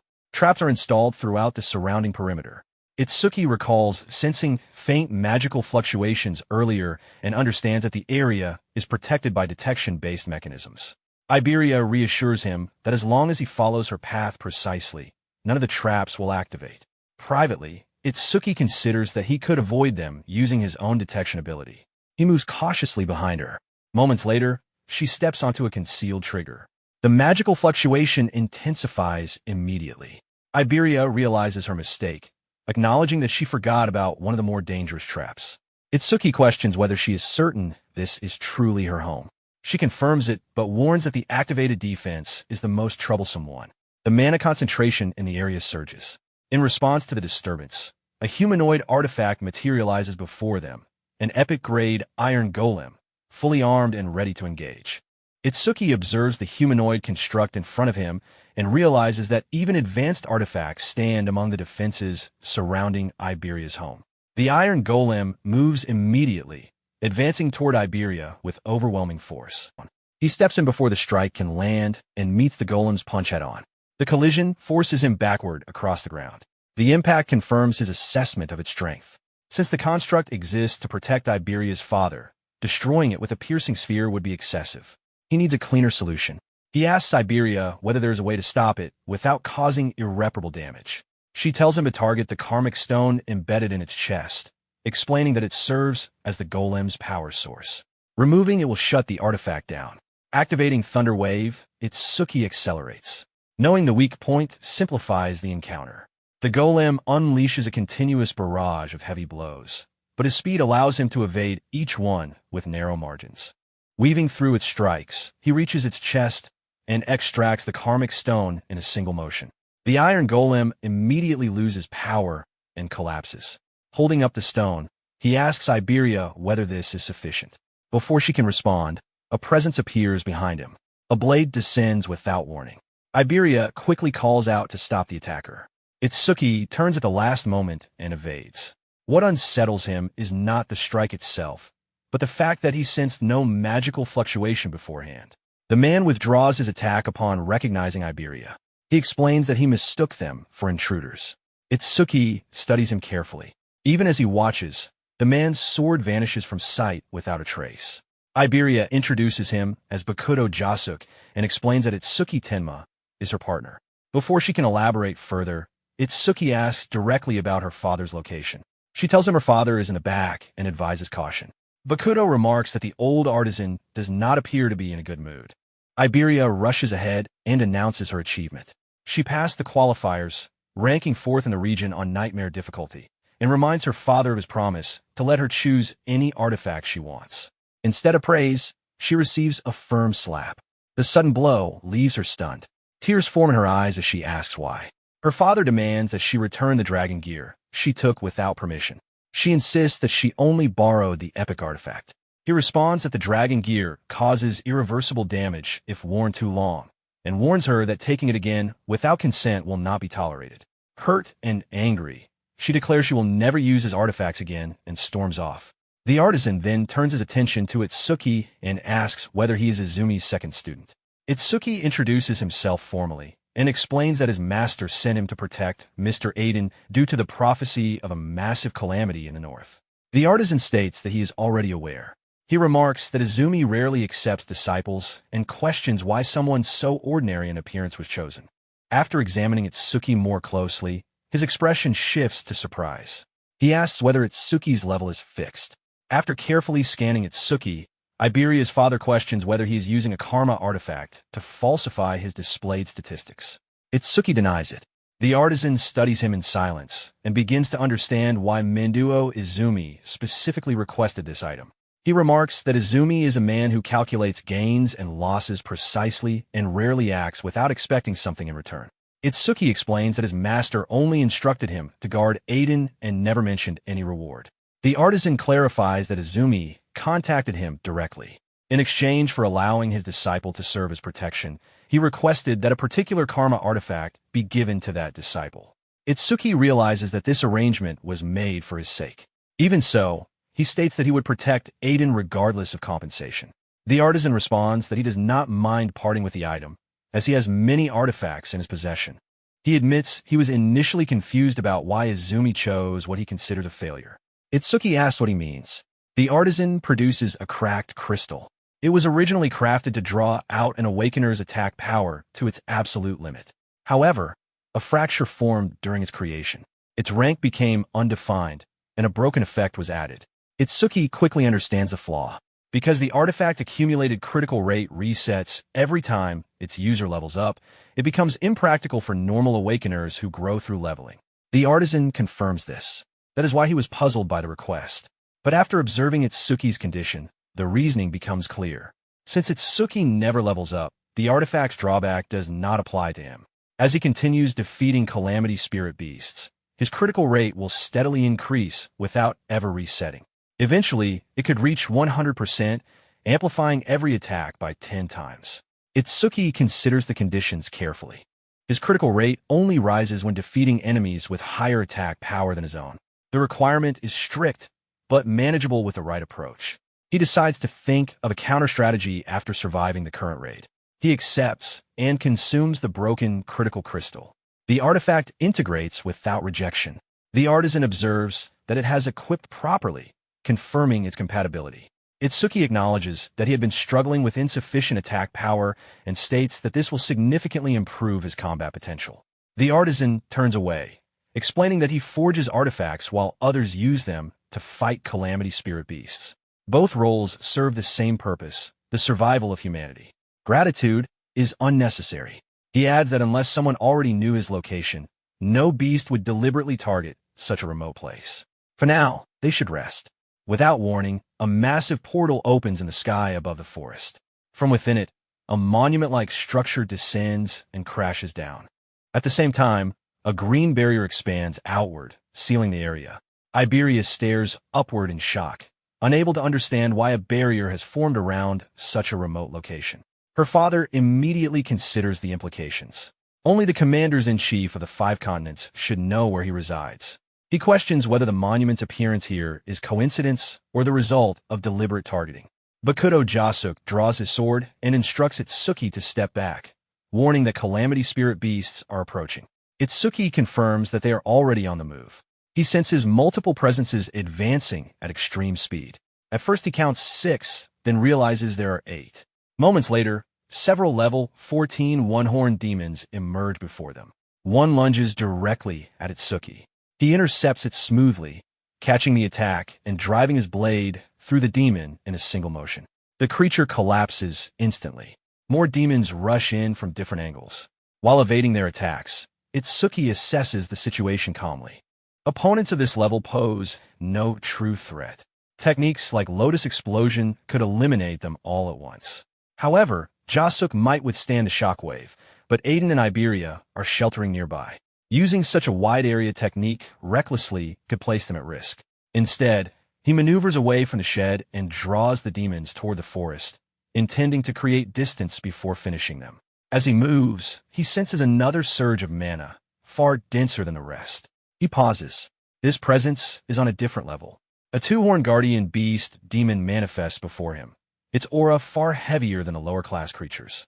Far beyond the battlefield, within the demon realm, one of the 8 demon kings, Manhua, reports to the demon god that the first wave of lower-class slaves has been teleported into the human realm. He asks which of the 8 demon kings should lead the main force. The demon god explains that during his previous descent into the human realm, he left behind an eye. Through it, he has identified the presence of an important individual. That person must be captured. Manhua inquires whether a demon king should handle this task. The demon god declines. Deploying a demon king risks destroying the very eye he left behind. Instead, he assigns the matter to a demon general. The command of the main invading force, however, will be entrusted to Enshokuma, one of the 8 demon kings. It has been a long time since Enshokuma consumed a living human, and the demon god expects that hunger will sharpen his resolve. The scene returns to Iberia's village. A scream echoes from inside the house. Itsuki immediately recognizes Iberia's voice. He considers the possibility that a disaster beast has breached the interior. At that moment, the 2-horned guardian demon launches a powerful strike toward him. Itsuki activates black ice armor and blocks the blow head-on. The force travels through his guard, confirming that the demon's attack power exceeds that of the lesser creatures. As the demon prepares another assault, Itsuki decides to end the exchange quickly. If he defeats an opponent with higher attack power than his own, his newly acquired artifact should increase his critical rate. He releases Piercing Sphere at close range. The spear-like projection penetrates the demon's head instantly, killing it before it can react. A notification confirms that his critical rate has increased by 1%. The result aligns with his expectation. Without hesitation, he tells Jasuk that he will handle the beast that entered the house and leaves the remaining demons to him. Jasuk acknowledges while continuing to cut down the one-horned demons with steady efficiency. Itsuki heads toward the shed where Iberia and her father were sheltering.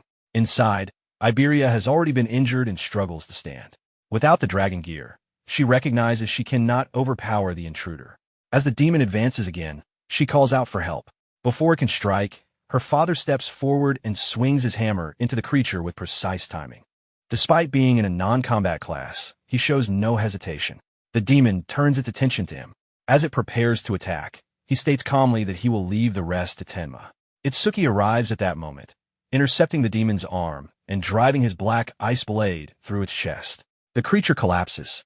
He apologizes for the delay, explaining that he needed to clear the outer threats first. Iberia's father asks about the situation outside. Itsuki concentrates and senses no remaining magical fluctuations. He concludes that Jasuk has likely eliminated the remaining disaster beasts. They step outside to confirm. The area has fallen silent. The one-horned demons lie defeated across the clearing. Iberia looks at the aftermath, surprised that Jasuk managed to eliminate them alone. Jasuk warns them not to lower their guard. As long as the barrier remains intact, disaster beasts will continue spawning endlessly, and over time their strength will only increase. He states that he intends to head toward the barrier, eliminating as many as possible along the way, and destroy it himself. If any slip past him, the others will need to respond. Itsuki refuses. He states calmly that he will eliminate every disaster beast within the barrier and asks Jasuk to remain behind to protect Aiden and Iberia.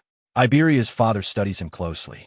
There is no hesitation in Itsuki's eyes, only a steady intensity. He agrees to entrust the barrier's destruction to Tenma. Jasuk cautions that a green barrier typically indicates significantly stronger disaster beasts and asks whether Itsuki is certain. Itsuki confirms without elaboration and accelerates toward the barrier at extreme speed. As he runs, he experiences a rare sense of clarity. This battlefield will allow him to fight without restraint. Iberia attempts to follow, insisting that as his partner, she should stand beside him. Her father stops her firmly. He tells her that she and Tenma are walking entirely different paths. A true team supports and compensates for each other's weaknesses. At present, she cannot support him in a battle of this scale. If she forces herself into it, she risks becoming a liability. He adds that Tenma is unlike others of his generation. When facing disaster beasts, there is something distinct in his gaze, an intensity that suggests deep-seated hatred rather than fear. Meanwhile, Itsuki detects 5 disaster beasts emerging from the barrier. Their mana signatures confirm they have only just appeared. Eliminating them quickly will restore his reserves. Without slowing down, he activates Lotus Blast and releases it directly into their formation. The explosion engulfs the beasts, erasing them instantly. He notes that the earlier two-horned guardian's durability had required an excessive amount of mana to defeat, but he refuses to allow even a single creature to reach the village. The explosion shockwave is visible from afar. Back at the house, Iberia recognizes the scale of the blast as Itsuki's technique. Jasuk silently questions how someone displayed as level 0 can produce such power and considers whether a hidden debuff might explain his inability to level up. Reaching the perimeter, Itsuki slows and studies the green barrier carefully. The mana within feels denser than anything he has encountered so far. His detection ability struggles to penetrate it, preventing him from gauging the number or exact strength of the disaster beasts inside. Recalling prior knowledge, he understands that the barrier's color indicates a higher range of levels than those he has faced up to now. He considers the potential gains. Defeating every beast within could yield substantial growth in power. He then summons his Death Hound. The creature materializes beside him and releases a low growl. Itsuki runs a hand over its head and states that it will receive the accumulated experience later. For now, it is to remain still and wait for his command. Standing before the barrier, he fixes his focus on the space beyond it. Every disaster beast inside is his target. The scene shifts to prediction day 1. 11:30 p.m. Choha informs her father, Menduo Izumi, that the awakened guards have arrived. A blue-haired knight steps forward and formally introduces himself as Kei Kirijima, a level 63 wind elementalist and first-class savior. From this moment on, he will serve as a protector. Izumi thanks him for coming. Choha reports that, in addition to Kirijima, 5 third-class saviors and 3 second-class saviors have also assembled. However, Akira Hiten has not yet appeared. Izumi explains that Hiten was assigned to guard the perimeter. Choha recounts that 6 hours earlier he confirmed he was on his way, but subsequent attempts to contact him failed. With massive steals falling across the northern province since earlier that evening, she suspects he may have encountered trouble. Izumi remains composed. An ordinary disaster beast would not threaten Akira Hiten. As one of the 6 pillars among the special class saviors, his strength stands apart. She is instructed to keep attempting contact. Only a special class savior can reliably confront the scale of disaster beasts expected here. Kirijima questions whether the special class saviors are being overestimated. No matter how powerful Wei Jinti and Akira Hiten may be, they are still human. He believes the gap between first class and special class cannot be insurmountable. Izumi replies that confidence is valuable, but such assumptions often come from those who have never faced a truly overwhelming disaster beast. At that moment, a portal tears open in the sky above them. A massive steel descends. Kirijima instinctively draws his sword. The appearance signals the arrival of a disaster beast. Izumi stands calmly, acknowledging that it has finally begun. Choa confirms she still cannot reach E10. Kirijima states that if a special class cannot arrive in time, then the first class will simply handle it themselves. Inwardly, he resolves to prove that his rank stands on equal ground. The scene shifts inside the green barrier. Itsuki advances with a death hound at his side. The landscape appears unchanged from the outside, yet the atmosphere feels heavier. An intangible pressure lingers in the air. Activating mana detection, he confirms that fluctuations inside the barrier are clear, but the outside world is completely obscured. The interior and exterior exist as separated spaces. He identifies 5 distinct mana signatures ahead and determines their approximate positions. Instructing the Death Hound to remain where it is, he allows it to consume any beasts that attempt to flee. Once satisfied it understands, he prepares to move. Activating Thunderbreaker, Roaring Wave, Itsuki accelerates deeper into the barrier, ready to engage. Meanwhile, multiple disaster beasts charge toward Itsuki at full speed. As they close the distance, he raises a black ice wall and reshapes it into a blade. With a single swing, he cuts down the first beast through sheer force. Without pause, he steps forward and cleaves the second in two. The remaining creatures are dispatched just as efficiently, their bodies falling before they can mount another attack. Ahead, a 2-horned beast lunges. Itsuki leaps upward, avoiding the strike, and releases a piercing sphere midair. The compressed energy tears straight through the creature's torso. It collapses the moment it hits the ground. Landing lightly, he checks his status. His critical rate has increased again, now at 3%. Statistically, that would amount to roughly 3 critical strikes per 100 attacks. He notes it without expectation and shifts his attention to the towering steel nearby. Seeing one this close is new. If destroying it collapses the barrier, a single decisive blow should suffice. Just as he prepares to move, he senses another presence. There is still one enemy remaining. He reduces his speed and stops. In the next instant, several tentacles shoot out from behind the steel, striking at the space where he had been moments earlier. He evades, narrowly avoiding contact. Had he not detected the mana fluctuation in advance, the attack would have pierced him. The creature had concealed itself behind the steel. Unlike the others, its presence feels different, more controlled, more deliberate. This is not the same type of disaster beast he faced earlier. The scene shifts back to the village. Iberia stands outside, watching the barrier in the distance. Beside him, Jacek tells him that even Tenma may not be able to stop every disaster beast. It is safer to remain indoors. Iberia wonders aloud whether he will one day cause Itsuki's death by being unable to keep up. Jacek reassures him that the master has a tendency to exaggerate. Still, Iberia cannot shake the feeling that he has been nothing but a burden. Jacek explains that the disaster beasts within a green barrier range between levels 20 and 50. He asks whether Iberia has the confidence to defeat even a level 26 beast. Iberia admits he does not. Jacek tells him not to be discouraged. At that age, he himself did not even have the courage to enter a green barrier. The difference between gray and green barriers is not simply numerical. Beasts within gray barriers lack intelligence and act purely on instinct. They are dangerous, but predictable. Within a green barrier, however, intelligent disaster beasts can exist, creatures capable of thought and strategy. He mentions a specific example, Square General 336, level 34. Among Tenma's generation, only a few could stand against a beast of that rank. The reason Iberia struggles is not immaturity, but the fact that Tenma's strength far exceeds the norm. The scene returns inside the barrier. Square General 336, level 34, steps forward from behind the steel and faces Itsuki directly. The creature observes him closely, noting how quickly its presence was detected. Itsuki recognizes it as one of the intelligent disaster beasts rumored to exist within green barriers. The beast studies him in return, dismissing him as weak based on his visible level, interpreting his steady posture as fear. Itsuki, however, remains composed. He has long wanted to confirm something about intelligent disaster beasts. Since this one can speak, it can answer. The creature allows him to ask. Itsuki looks directly at it and asks a single question.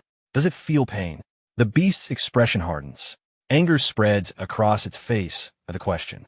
It declares that no human could possibly make it feel pain and rises high into the air. From above, blade-like tentacles extend outward and descend toward Itsuki in a sweeping assault. It claims that inflicting pain is the privilege of its kind alone. Itsuki evades the incoming strikes and launches himself upward. Closing the distance in a single motion, he drives a punch into the creature's chest.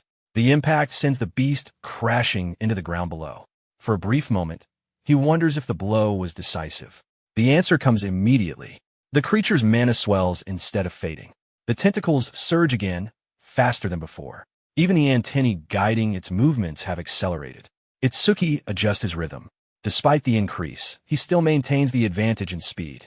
He counters with repeated strikes, but the resistance beneath his fists is far greater than expected. He cannot sever its head, and the damage remains shallow. The beast observes him closely, noting that someone of his displayed level should not be capable of such speed. It questions what his true level is. Without waiting for an answer, it leaps once more and unleashes another barrage. No matter how fast he moves, it regards him as insignificant. The assault continues in rapid succession. Itsuki avoids each strike by narrow margins, weaving between the descending blades. The beast grows irritated, insisting that 100 weak hits would mean nothing, while a single clean strike from it would end the fight. Itsuki steps in and throws another heavy punch, but the creature anticipates the angle and counters. He blocks at the last moment, yet the force drives him into the ground. Before he can fully rise, another tentacle crashes down. He rolls aside and regains distance, maintaining eye contact. The beast studies the current flowing around him and concludes that it is merely a skill enhancing his speed. It decides to wait until his magic reserves are depleted. Itsuki advances again, analyzing the creature's structure. The antennae are not a skill, but a physical organ, which explains why overmimesis does not activate against them. He resumes striking, counting the blows internally. The 18th, perhaps the 19th. The exact number begins to blur as the exchange intensifies. The beast retaliates once more, declaring the effort meaningless. Itsuki withdraws just beyond the arc of the counterattack. His magic is thinning after continuous skill usage, and his stamina is steadily draining.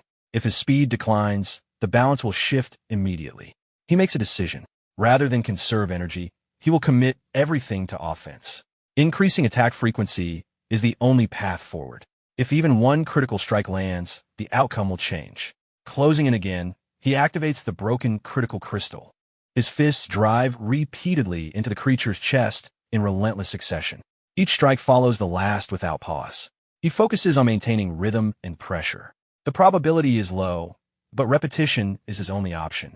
Amid the barrage, a tentacle slips through the opening and pierces into him.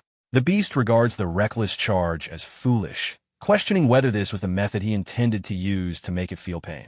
Itsuki exhales softly. The beast notes that he is still alive and observes that his defense appears higher than expected. Without responding verbally, Itsuki condenses his remaining power into his fist. Single point. The moment he has been waiting for arrives. He drives his fist into the creature's chest. The impact triggers a critical strike. Energy tears through the beast's body. Blood bursts outward as the force lifts it off the ground and hurls it backward. It crashes through several trees before slamming into the trunk of a larger one. For a moment, it struggles to steady itself, unable to understand the sudden surge of power. Itsuki watches carefully. The creature is more durable than anticipated. Yet as the critical strike lands, a surge of unfamiliar sensations rises within him: satisfaction, heightened focus, and a sharp exhilaration. Despite the blood flowing from his own wound, pain feels distant, muted beneath the intensity of the moment. He approaches the fallen beast and looks down at it. Grasping its head, he applies steady pressure and asks whether it felt pain from the blow. The creature, shaken, begins to reassess him. Humans were supposed to be fragile. The strength he displayed does not align with the level he showed. Itsuki increases the pressure. Unlike the mindless beast before, this one reacts. Its body trembles, and its voice breaks under strain. He notes the difference. Intelligent disaster beasts respond to suffering. Their reactions are distinct. The pressure builds further. Bone begins to fracture. With a final surge of force, Itsuki crushes the creature's head. Blood and fragments scatter across the ground. The body falls still. The battle ends. He steps back, breathing slowly. The heightened sensation fades, replaced by the sharp, searing pain from the wound in his abdomen. Now that the immediate danger has passed, his body begins to register the damage. He turns toward the steel. The barrier surrounding the area has grown transparent, indicating no disaster beasts remain within. Only the structure sustaining it stands. He strikes the steel once. Cracks spread instantly, and it shatters into fragments. After a brief pause beside the remains, he reflects that it was less durable than expected. Before returning to Iberia, there is one more thing to confirm. He calls for the Death Hound. The creature emerges with a low roar. Its size has increased noticeably. Its level has risen by 3, granting an additional 150 stat points. As its level climbs, its body grows accordingly. Itsuki studies it with interest. If the growth continues at this rate, the hound's eventual size will be considerable. The prospect is worth observing. The scene shifts to Prophecy, Day 1, 1:35 a.m. inside the village. The green barrier dissolves into nothing. Iberia watches as it fades and realizes the battle has ended. Itsuki has succeeded. Beside him, Jusuk notes the time. Destroying a green barrier in roughly 10 minutes is unusual. Even if no intelligent disaster beasts have been present, the speed alone is significant. At minimum, Itsuki's strength now surpasses what his own had been in the past. The scene returns to the forest. Itsuki stands beside the Death Hound, his breathing unsteady. The extended travel and continuous combat have drained nearly all his stamina. Blood loss has pushed his body close to its limit. He instructs the hound to track the traces of his magic and return to Iberia. The creature lets out a long howl before setting off. The sound reaches the village. Jusuk hears it clearly. The cry resembles that of a calamity beast, yet the barrier has already disappeared. He immediately tells Iberia to return to his room. Iberia hesitates. The sound feels familiar. The howl grows louder as it approaches. Sensing its presence, Jusuk draws his sword and prepares to intercept whatever emerges from the forest. If it is a calamity beast, he will cut it down before it reaches the village. Branches snap as the Death Hound breaks through the trees. Jusuk swings. At the last moment, Iberia recognizes the creature and shouts for him to stop. It is the same hound Itsuki had taken as a Shikigami days earlier. Jusuk halts his blade just short of impact. The hound slows, and Itsuki's body slides from its back, falling onto the ground. Jusuk studies the creature. Shikigami are typically bound to specific users, and their levels do not increase. Yet this one has grown stronger. Combined with Itsuki's unusual combat ability and the range of skills he displays, the situation does not align with ordinary rules. Iberia runs to Itsuki's side and kneels. His clothes are soaked in blood. Itsuki manages to speak briefly, asking to rest. Panic rises in Iberia's voice, but Jusuk checks his breathing and confirms that he is still alive. The injuries are severe, but not fatal, provided treatment is given immediately. He asks for the Kodama bandages. Iberia lifts Itsuki carefully and carries him inside. After some time, the wound is wrapped and stabilized. As Iberia works, he reflects on the difference in their strength. In direct combat, he may never reach Itsuki's level. However, there are roles that only he can fulfill. His class is Wind Elementalist, capable of manipulating air and currents. It offers both offensive and supportive abilities. Yet his gift, Heal Focus, rank 2, reduces the damage of wind element attacks while increasing the recovery speed of wind element healing skills. It is not suited for frontline combat and can only restore himself or allies. He once resented this limitation and avoided using it. Now, he chooses otherwise. For Itsuki's sake, he resolves to use his gift as many times as necessary. Iberia activates her wind element. A current of gentle air forms around her hands as she uses C-rank skill, Heal Wind. The flow wraps around Itsuki's injured body, accelerating recovery. She focuses entirely on stabilizing him, urging his wounds to close for the sake of their partnership. The scene shifts. Prophecy, Day 1, 1:35 a.m. near the residence of Menduo Izumi. A new barrier expands from the fallen stone monument. Its color is deep purple. Inside the barrier, Keikurajima is struck by a powerful blow. The impact sends him crashing through a wall before he collides with a tree. Choha rushes to him and immediately begins treatment, trying to stabilize his condition while asking about the situation beyond the dust-filled air. Kurajima struggles to respond. The enemy's build defense, speed, and raw strength are beyond what he expected. Even a special grade savior, in his estimation, would struggle against such a creature. Through the settling dust, a towering figure steps forward. Minotaur warrior number 14 of the Ox tribe, level 81. The creature identifies Izumi at once and states that encountering its target so quickly is fortunate. With this progress, there would be no need to involve Lord Sarigami. It throws a punch directly toward Izumi. Izumi remains calm. If she is the target, then the rest of the village may be spared. The impact generates a violent shockwave, sending debris outward. Before the blow can fully connect, a hand intercepts it. Akira Hiten stands between them, stopping the Minotaur strike with one arm. Izumi remarks that he is late. Hiten apologizes briefly and tells her to leave the rest to him. The Minotaur dismisses him, but Hiten moves first. A single punch lands against the creature's head. The force shatters it instantly, ending the confrontation in one strike. Kirajima watches in disbelief. The gap between first-class and special-grade saviors is no longer theoretical to him. The power displayed surpasses ordinary human limits. Choha approaches, believing the crisis resolved. Hiten states that it has only begun. The scene shifts again. Prophecy, Day 1. 11:40 p.m. The barrier near Izumi's residence shifts from purple to red. Inside the red barrier, a red flame demon king, level 37, materializes. It expresses interest in watching how Lord Sarigami will torment humanity. A white Oni, level 49, appears nearby. Then a third presence emerges. Demon General, Grudge King of Frostbite, level 87. The general orders restraint. Their mission is not indiscriminate destruction, but the capture of a specific individual. Failure is not acceptable. The Red Flame Demon King questions why they were not sent directly to the target's barrier instead of sharing one with Lord Sarigami. The general explains that if all three had appeared together, the barrier would have turned purple and drawn immediate attention. The red barrier created by one of the 8 demon kings, Sarigami, will naturally attract the strongest members of the human race. While attention focuses on Sarigami, their own objective can be completed without interference.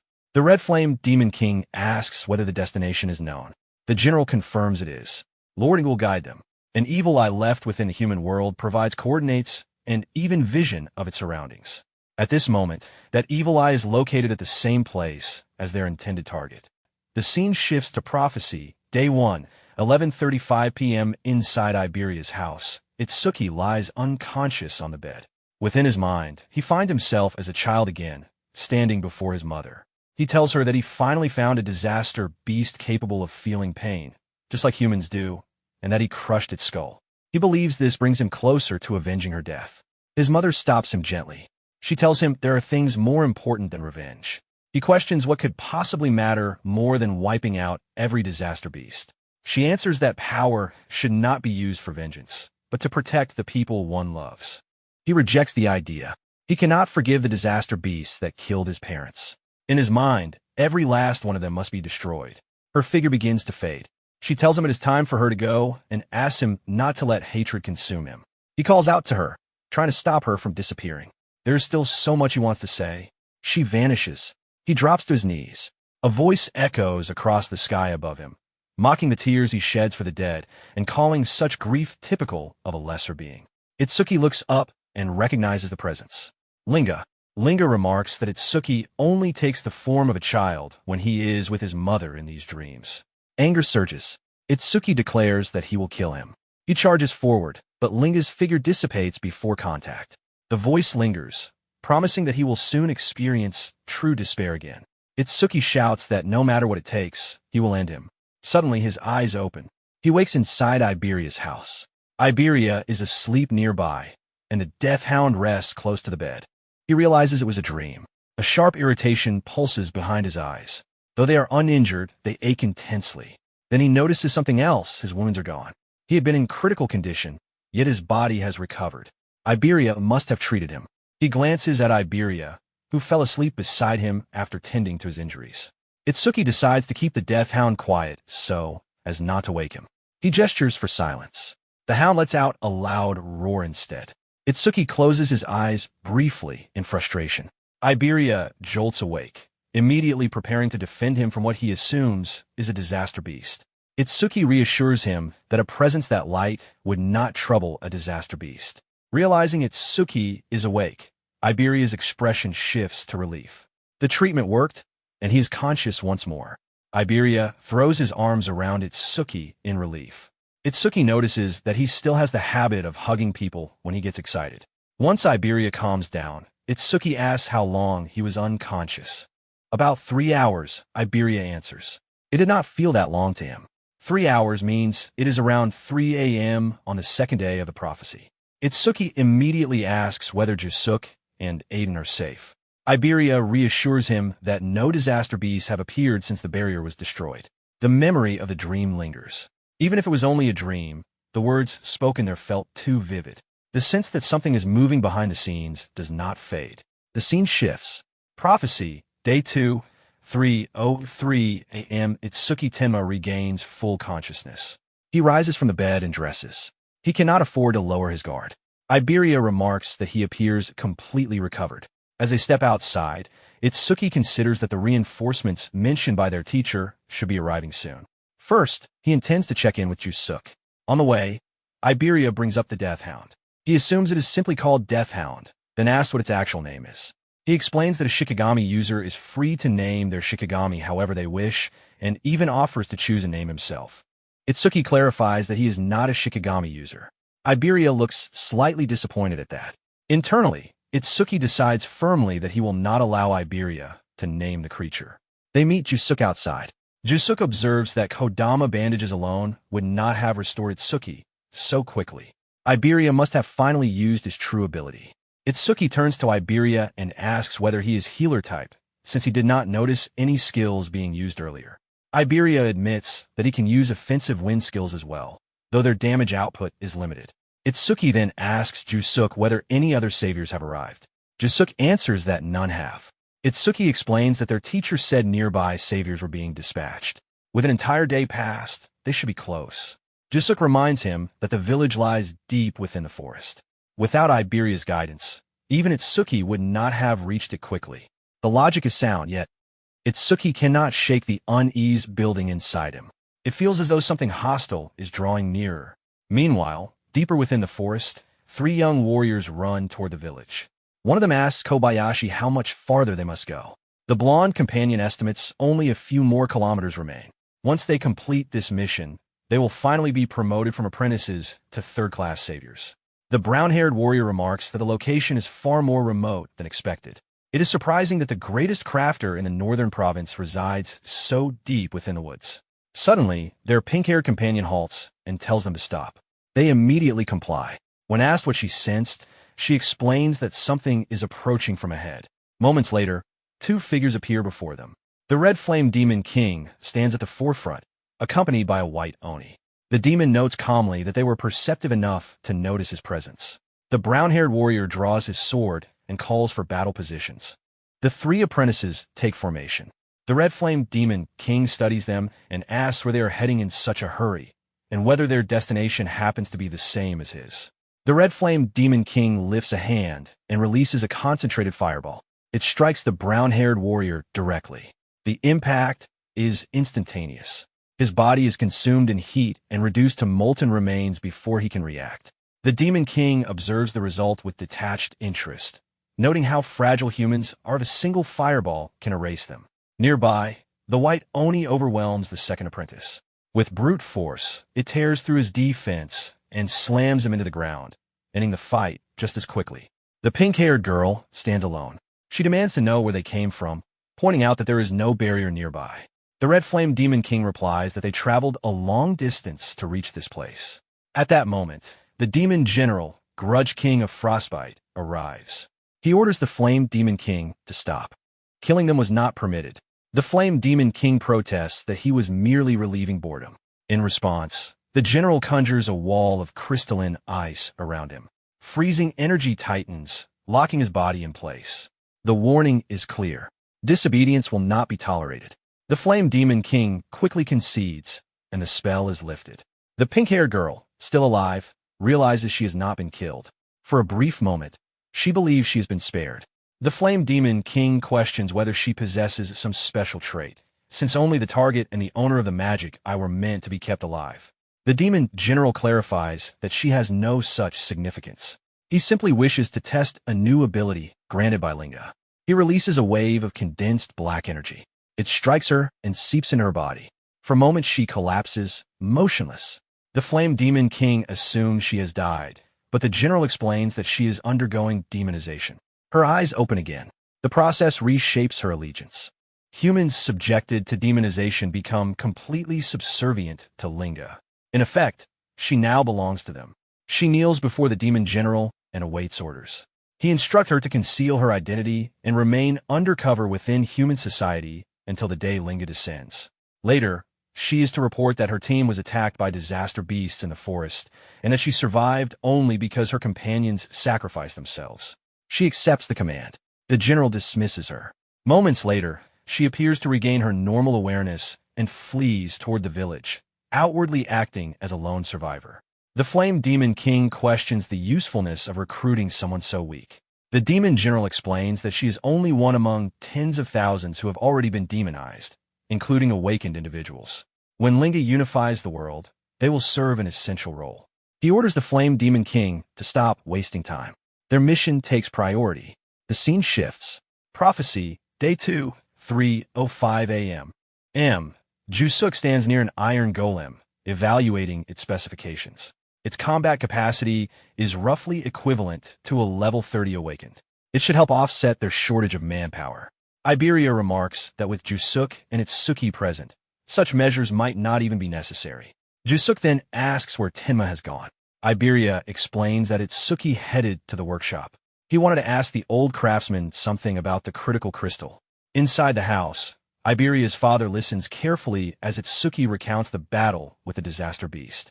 Itsuki explains that he landed a critical hit during the fight. At the time, his critical rate had only been 3%. After defeating the creature, it rose to 4%. Iberia's father notes that succeeding with such a low probability was largely a matter of luck. Itsuki admits that he has thought the same. However, the critical strike was not the only unusual event. After landing it, Itsuki experienced a distinct shift in awareness. His concentration deepened, and he entered a strange state where everything around him felt sharply defined. He asks whether this could be an effect of the critical crystal. Iberia's father studies him and describes the sensation precisely.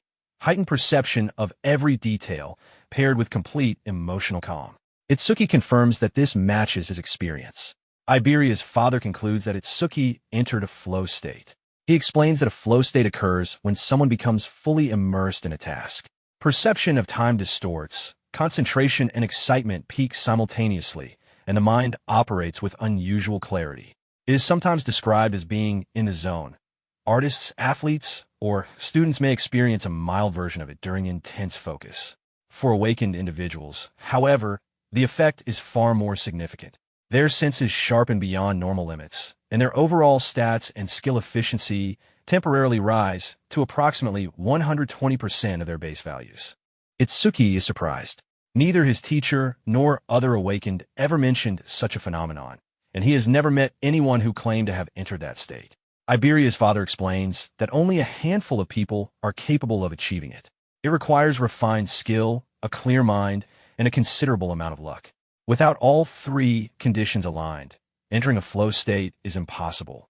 He adds that among awakened across the 5 continents, including Weijin T, there is no one known to enter a flow state at will. He himself first experienced it 2 years after awakening. For Itsuki to reach it after only a month is highly unusual. Midway through the explanation, Itsuki's attention shifts. He senses 3 powerful sources of mana approaching. Iberia's father assumes they are awakened dispatched by Mendu Izumi to serve as guards. But the mana signature feels different to Itsuki. It is dense, rough, and stagnant, closer to that of a disaster beast than an awakened. He decides to step outside to confirm.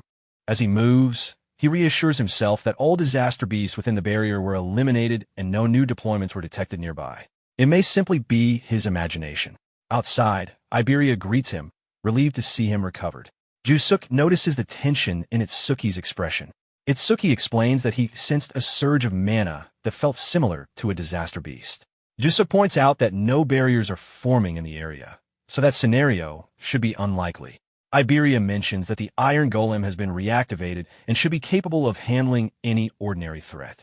Before anyone can react further, a powerful impact strikes the iron golem. The construct is launched backward and crashes into a nearby house. Jusuk and Itsuki immediately shift into combat readiness. Three figures emerge into view. The Red Flame Demon King steps forward first. Beside him stand the demon general known as the Frostbite Wraith King and the White Oni. The Red Flame Demon King surveys the group and concludes that the situation will be simple. Itsuki studies the three figures carefully. Their presence is far denser than the disaster beasts inside the barrier. The one standing at the front radiates an overwhelming surge of magical energy unlike anything he has encountered before. The demon general turns to the Red Flame Demon King and the White Oni. He states that he will proceed to capture the target and leaves the rest to them. One instruction is made clear. The demon, I must not be destroyed. The Flame Demon King agrees without concern. Itsuki processes the word target. The most likely person is Aiden. Iberia is unsettled by the fact that the disaster beasts are speaking coherently. Jusuk steps forward to block the demon general's path. In the next instant, the general slips past them with speed that is almost imperceptible. Itsuki barely registers the movement. The displacement is so sudden that it feels as if the general simply vanished and reappeared beyond them. Jusuk immediately gives chase, determined to intercept him.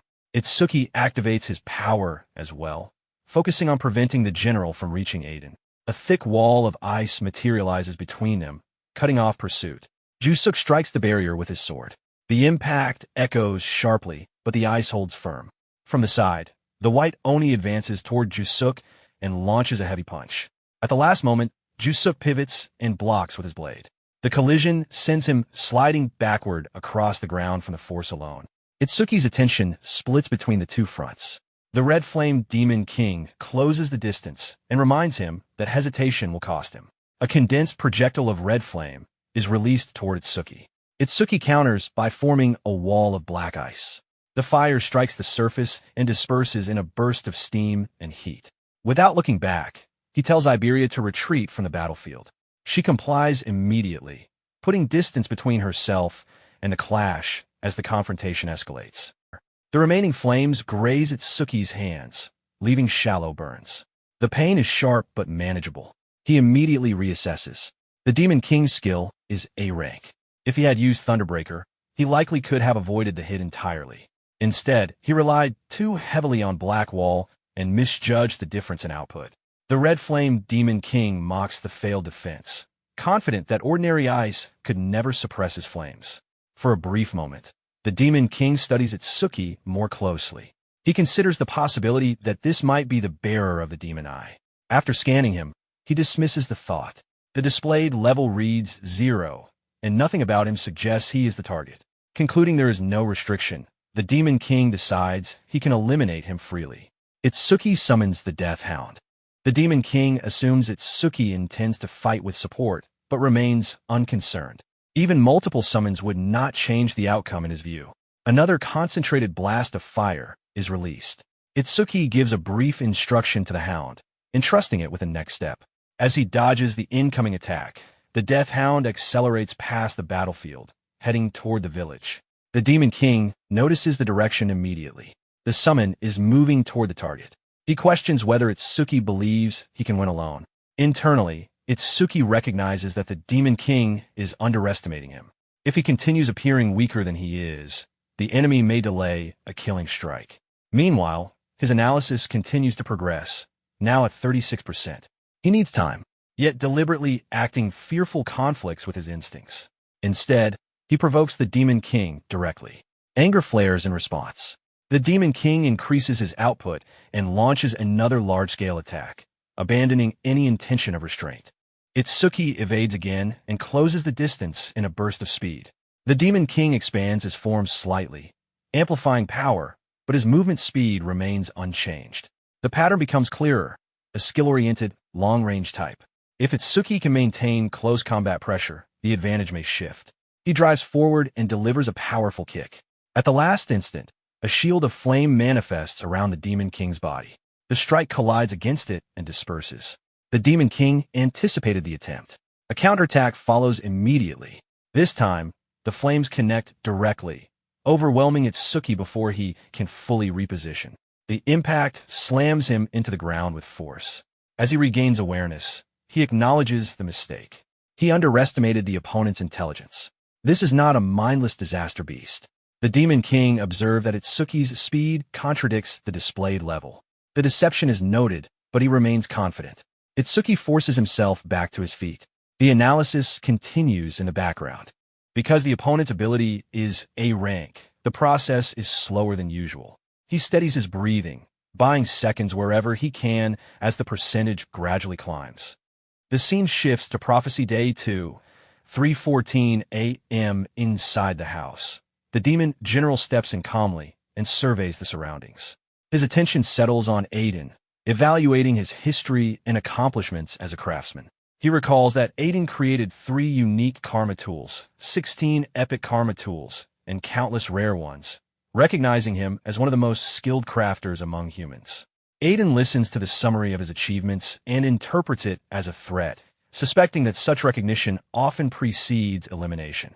The demon general clarifies that killing him is not the intention. As long as Aiden remains useful, his life will be spared. Aiden makes it clear that he has no interest in being controlled. Without hesitation, he attempts to take his own life rather than be captured. Before he can act, the demon general releases freezing power. A thick layer of ice spreads instantly across Aiden's body, locking him in place. The speed and precision of the technique leave no room for resistance. Aiden realizes immediately that the ability must be at least A rank or higher. His body is immobilized completely. The demon general reinforces his authority, making it clear that survival or death is no longer Aiden's choice. Nearby, Iberia remains hidden, watching the situation unfold from a distance. Fear builds as he recognizes that his father is about to be taken away. He considers launching a surprise attack, but hesitates, aware of the overwhelming difference in strength. At that moment, Itsuki's wolf Shikigami enters the house. Iberia recognizes it instantly and understands that reinforcements have arrived. The wolf leaps forward, attempting to attack the demon general. However, before the strike can land, the general reacts with precise timing.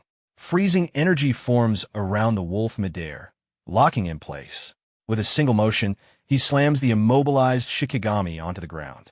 The demon general grows irritated, questioning how those outside allowed a mere Shikigami to slip through their defense.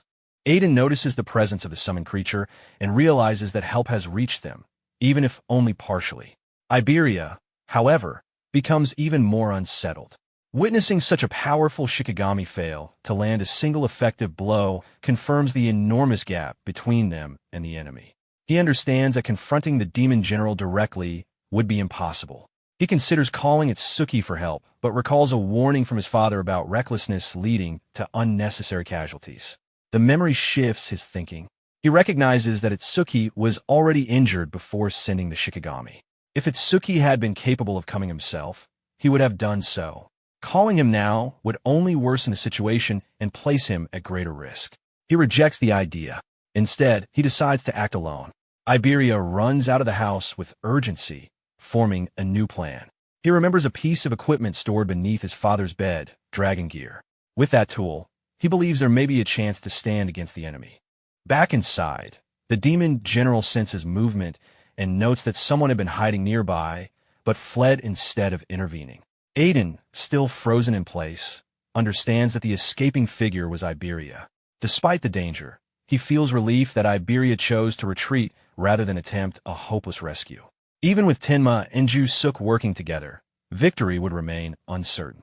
His silent hope is that Iberia does not return. Using his power, the demon general lifts Aiden's frozen body into the air. With complete control over the ice surrounding him, he prepares to move him from the location, leaving the remaining conflict outside to the Red Flame Demon King and the White Oni. The scene then shifts to the forest. The Red Flame Demon King releases another Red Flame bullet toward Itsuki. Itsuki responds by activating Black Wall, forming a protective layer while also using it to support his burned leg. Stabilizing the injured limb allows him to maintain mobility despite the damage. As the incoming flame approaches, he activates Thunderbird at the last possible moment and narrowly evades the attack. The Demon King notices that despite his injured state, Itsuki continues to avoid direct hits. However, He also observes that Itsuki's speed has slightly decreased compared to earlier. Preparing to escalate the assault, the Demon King raises both hands and begins forming a larger attack. This time, he releases red flame bullets using both arms simultaneously. Itsuki recognizes the change immediately. Before he can fully adapt, the Demon King switches to rapid-fire output, releasing multiple flame projectiles in quick succession. The number of attacks increases sharply, overwhelming the battlefield. For a brief moment, Itsuki freezes under the pressure of the incoming barrage. Instinct takes over, and he forces himself to move, dodging repeatedly despite the worsening condition of his body. Even with his speed, the volume of attacks makes evasion extremely difficult. One fireball strikes his leg, intensifying the existing injury. Another follows, slamming into him and driving him to the ground. While enduring the continuous assault, the analysis process continues in the background. The progress steadily rises, reaching 90% as the barrage continues. More fireballs connect in succession, pushing the percentage further. By the time the analysis reaches 98%, a large portion of Itsuki's body has been burned. The accumulated damage causes his body to weaken severely. As flames continue to engulf him, memories surface, recalling an earlier incident involving fire, reinforcing the sense of danger tied to the element. Observing the worsening condition, the Red Flame Demon King becomes increasingly confident. He concentrates a dense amount of flame energy into his hands and prepares a final, piercing strike. He releases the concentrated red flame bullet toward Itsuki. Just before the attack connects, the analysis completes. A blue energy forms around Itsuki from every direction, enclosing him in a protective field. The incoming piercing attack passes by and strikes the structure behind him instead, triggering a powerful explosion. The Demon King pauses, confused by the sudden change. The completed analysis reveals that Red Flame Bullet has been fully analyzed, and Black Wall has advanced to level 3. Itsuki realizes that instead of gaining a new ability, the existing skill has strengthened. The upgraded Black Wall, now, continuously generates ice across his body surface by consuming mana. It is capable of blocking fire element attacks of A rank and below. In addition, successfully blocking such attacks grants a surge of recovery, removing debuffs and restoring injuries while temporarily increasing overall stats. As the effects activate, his body begins healing at a rapid rate. Burned flesh repairs itself, injuries close, and his strength stabilizes. The stat increase significantly boosts his overall capability, equivalent to multiple level gains for an ordinary awakened. Once the recovery completes, Itsuki reassesses the battlefield. With the improved resistance to fire, the red flame bullets are no longer as threatening. Closing distance now becomes a viable strategy. The Red Flame Demon King continues observing, attempting to determine the nature of the defensive ability. He assumes the protection cannot be maintained indefinitely. The protective lotus-like energy surrounding Itsuki begins to open gradually. As the structure disperses, Itsuki steps forward with a fully restored body. The earlier damage has completely disappeared, and his condition has returned to peak state. The sudden recovery shocks the Demon King. The extent of the restoration exceeds his expectations. Itsuki adjusts his stance and discards the remaining damaged clothing from his upper body.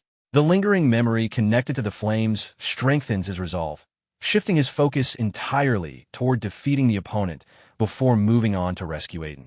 His posture becomes steady and deliberate as the confrontation prepares to escalate in a close combat. Meanwhile, Jusuk is launched into the air by a powerful strike. The force sends him flying backward over a long distance. While still airborne, he recognizes the sheer strength behind the attack.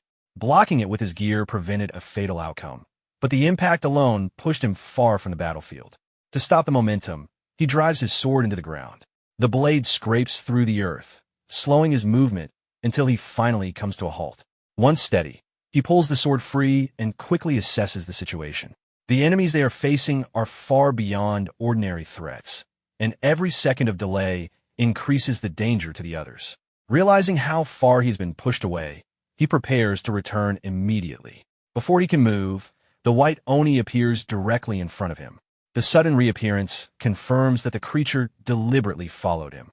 Jusuk raises his sword without hesitation, shifting his focus toward defeating this opponent as quickly as possible. He understands that holding the white Oni here may buy time for Tenma to deal with the remaining enemies. At the same time, concern for his master and Iberia weighs heavily on his mind, strengthening his resolve to end the fight quickly and return to assist them. The scene then shifts to the storage area inside Iberia's father's house.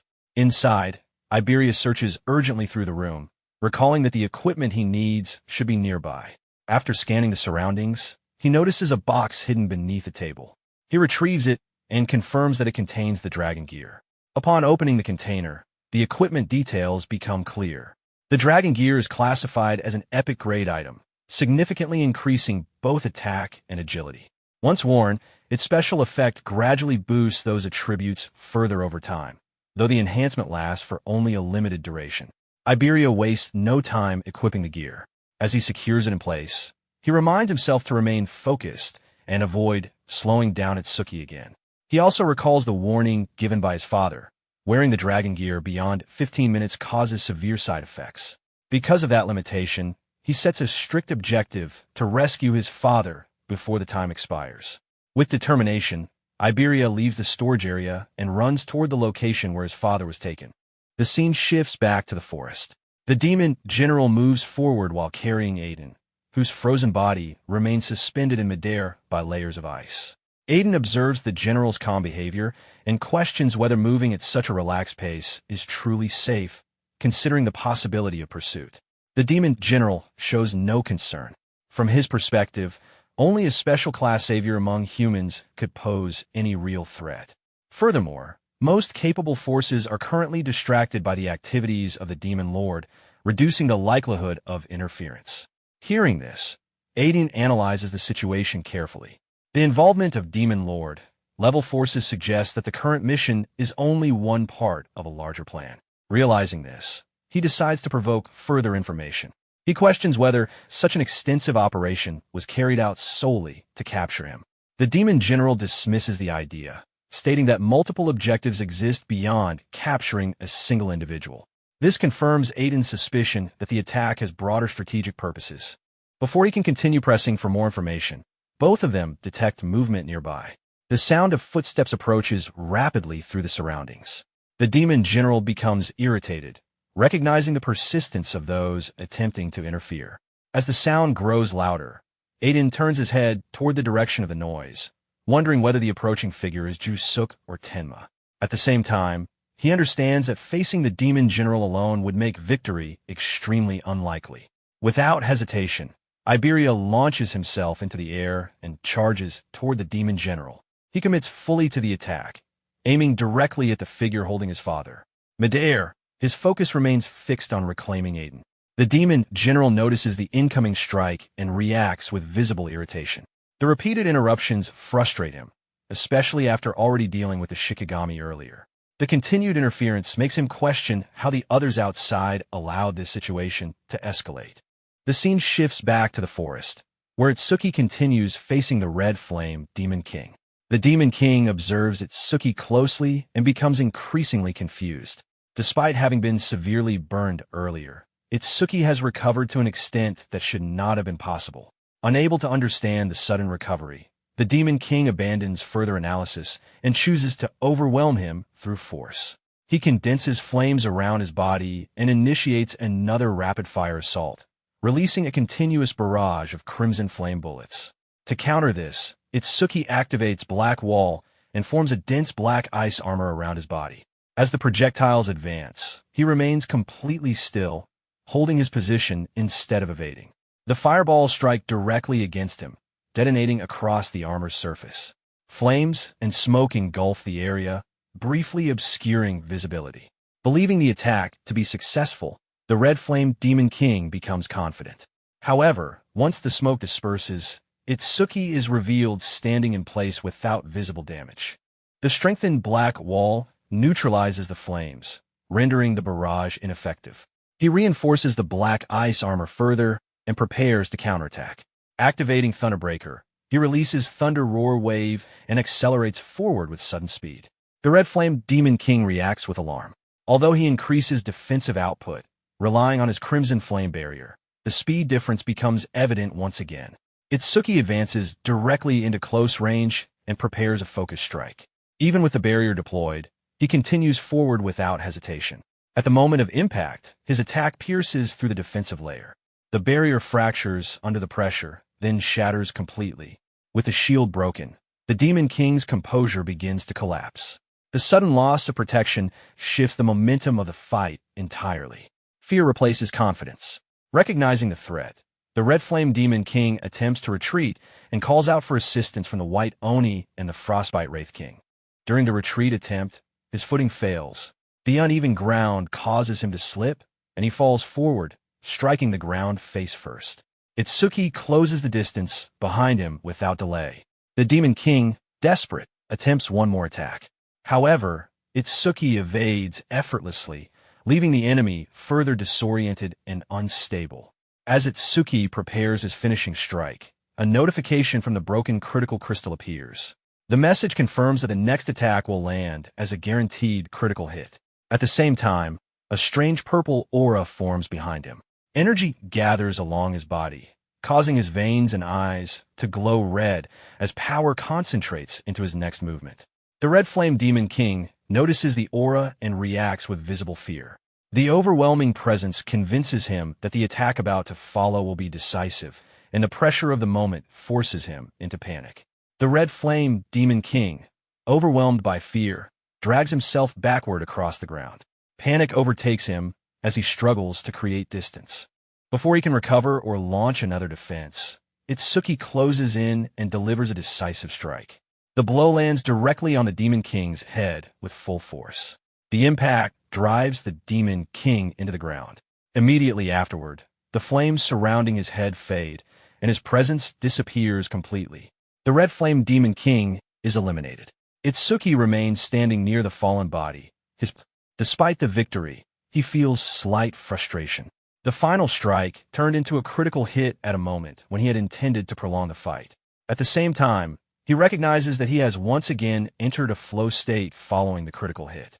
This pattern leads him to suspect that landing a critical strike may automatically trigger the flow state condition. He checks his status through the translucent display. With the combined effects of the flow state and his skill passives, his total stats have already exceeded 2,000. At that moment, green energy begins emerging from the remains of the Red Flame Demon King. The energy condenses into an orb, indicating that the defeated Disaster Beast Karma has transformed into a collectible form. The green orb suddenly moves in a specific direction. Itsuki follows its movement with his gaze and realizes it is heading toward the forest. He questions why the karma did not divide, since both the Shikigami and Aiden should be present in different locations. The direction of the orb suggests that only one valid life signal remains active. This possibility raises immediate concern.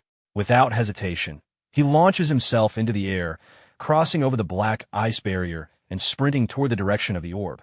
As he moves, he considers the condition of the Shikigami. Since it cannot truly die unless retrieved, the implication points toward danger involving Aiden. The scene shifts back to the forest. Before Iberia's strike can reach its target, the demon general forms a thick barrier of black ice. Iberia's attack collides with the shield, but the damage inflicted is minimal. The failed strike surprises him. Even with the enhanced power granted by the Dragon Gear, his full-force attack fails to break through the defense. Rather than stopping, he prepares to attack again, determined to repeat the assault if necessary. The demon general observes the persistence and remarks on Iberia's inability to recognize the difference in strength between them. Aiden reacts with alarm as he witnesses the confrontation. Anger replaces fear as he attempts to stop Iberia from continuing. He urges him to remove the Dragon Gear, remembering the severe side effects associated with prolonged use. Iberia ignores the warning and charges forward again, refusing to retreat even under threat of disownment. His decision is driven by determination to rescue his father regardless of consequences. He believed that Itsuki would have acted the same under similar circumstances. Aiden attempts to stop him once more, but before he can finish speaking, the demon general freezes his mouth shut, preventing further interference. The demon general expresses contempt toward the emotional attachment between them, viewing their actions as irrational. As Iberia closes the distance, the demon general raises his hand and decides to end the interruption quickly. Condensed waves of freezing energy surge outward, capturing Iberia midair. His entire body freezes instantly, immobilized before he can react. The frozen body drops heavily to the ground. Aiden struggles to respond, but remains unable to speak due to the ice sealing his mouth. The demon general turns his attention back to him and reinforces his dominance, making it clear that resistance is meaningless in the face of overwhelming power. Aiden watches his son helplessly, panic rising as Iberia remains frozen in place.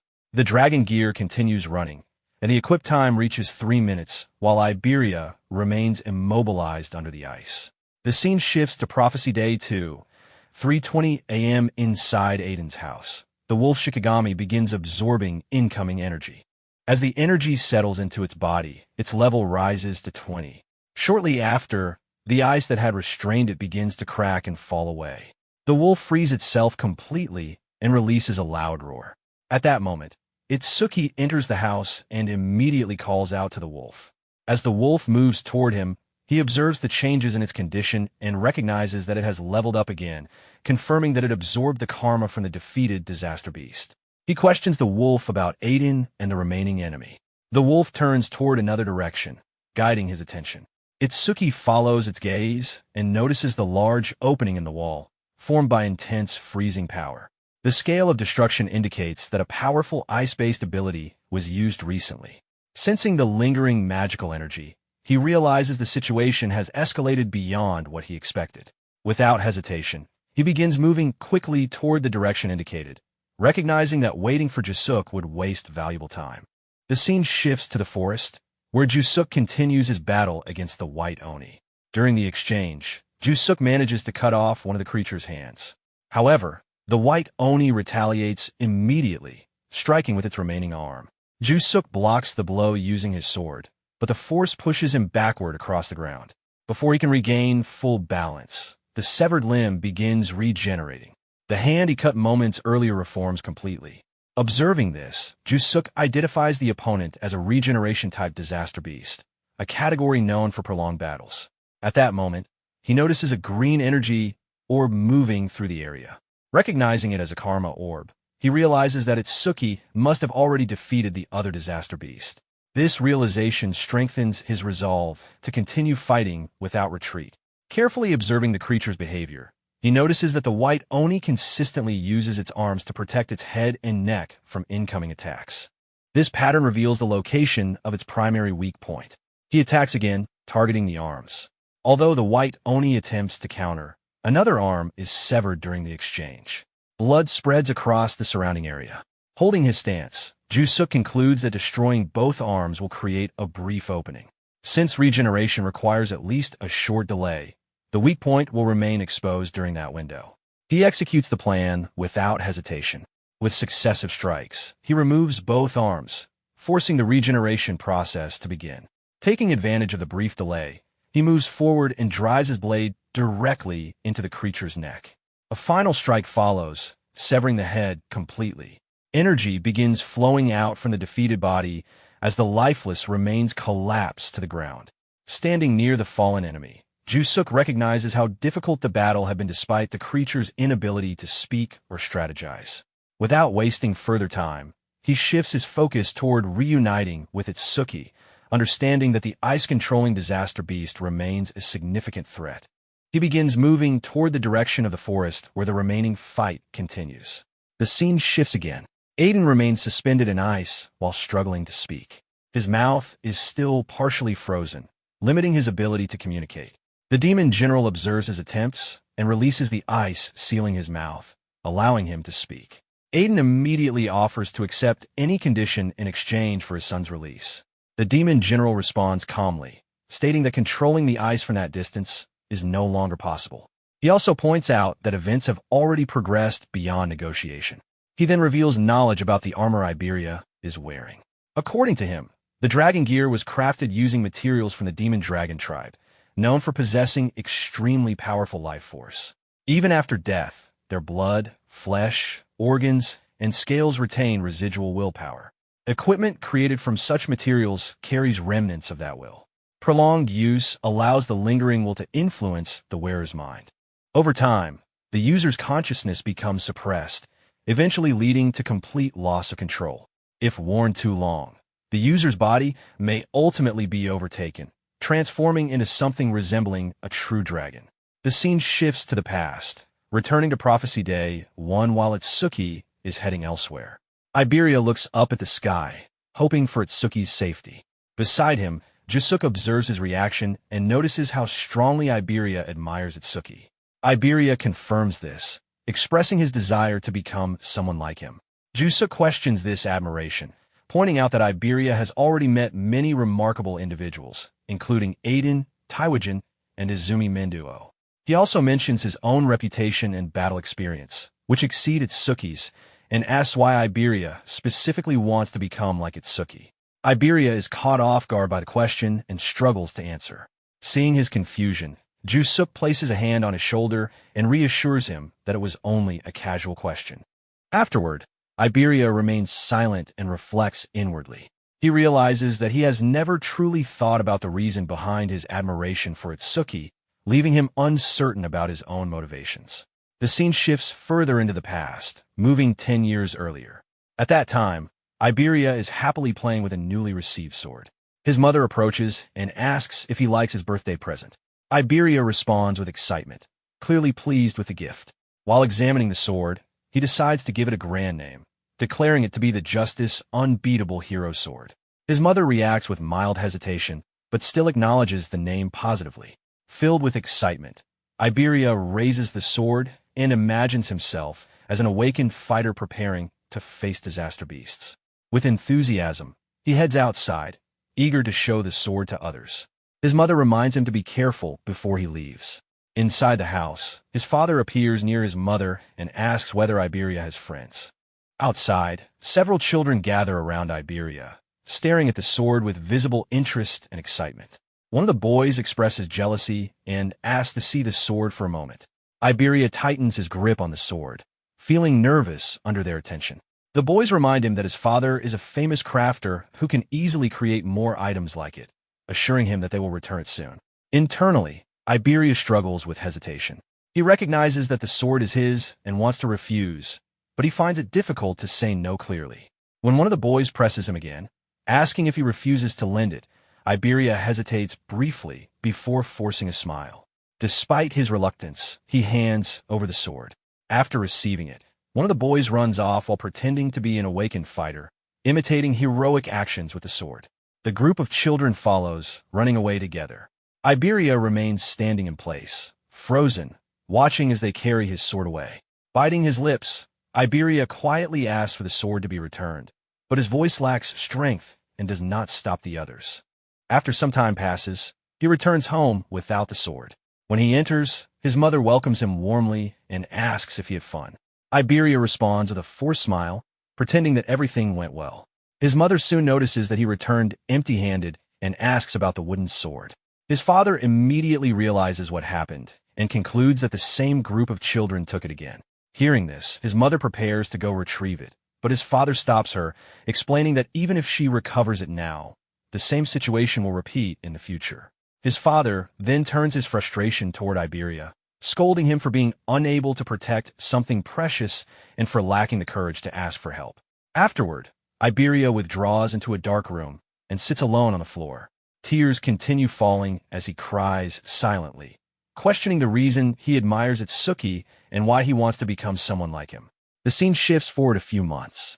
Inside a hospital, Iberia's father grabs a doctor by the collar in anger after hearing that there are no remaining treatment options. The doctor apologizes and explains that they did everything possible, but Iberia's mother had always been physically weak. Iberia's father reacts with frustration, questioning whether they are now expected to wait helplessly for her death. The doctor urges him to remain by her side, explaining that her remaining time is limited. Inside the hospital room, Iberia's mother calls out to him. Iberia approaches and holds her hand while crying. Despite her condition, she remains calm and smiles gently. She reassures him, explaining that although his father calls him spineless, she understands that his kindness is genuine. However, she warns that kindness without strength can become harmful, as it prevents someone from protecting loved ones and leads to personal suffering. She asks him to promise that he will become strong and use that strength bravely, expressing her belief that he will one day grow into a kind, courageous, and strong awakened. Afterward, she gently places her hand on his head and asks him to take care of his father. Moments later, her strength fades and her hand falls away as she passes. Iberia cries intensely, making a vow to become the strongest, bravest, and kindest awakened. The memory fades, and he returns to his later thoughts from the past. He continues questioning the reason behind his desire to become like Itsuki. He recalls that when they first met, fear was his only reaction to Itsuki's strength. At first, he believed their alliance would be temporary. However, over time, his perspective changed as he observed Itsuki's actions. He realized that Itsuki's strength was matched by unwavering courage.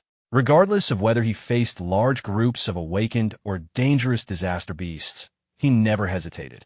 Beneath his serious demeanor, he also showed quiet kindness toward his companions. Coming out of his thoughts, Iberia finally reaches an answer to the question he had been considering. He explains that Itsuki represents the exact image of the awakened he always dreamed of becoming, someone strong, brave, and kind. Jusuk reacts to this realization with understanding, noting that hearing such words would deeply affect Itsuki.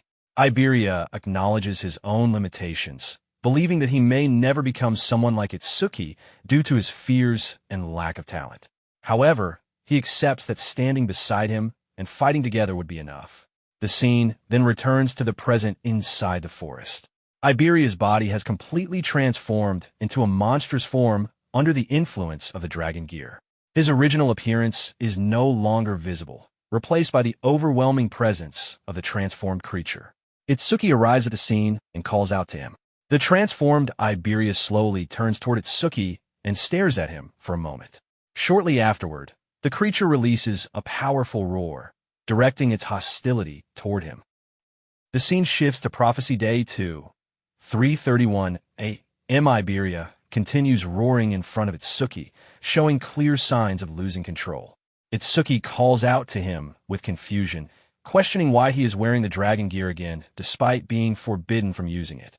As he observes more closely, he begins to notice unusual changes in Iberia's behavior and appearance. His reactions feel unnatural, and his physical form looks slightly different from before.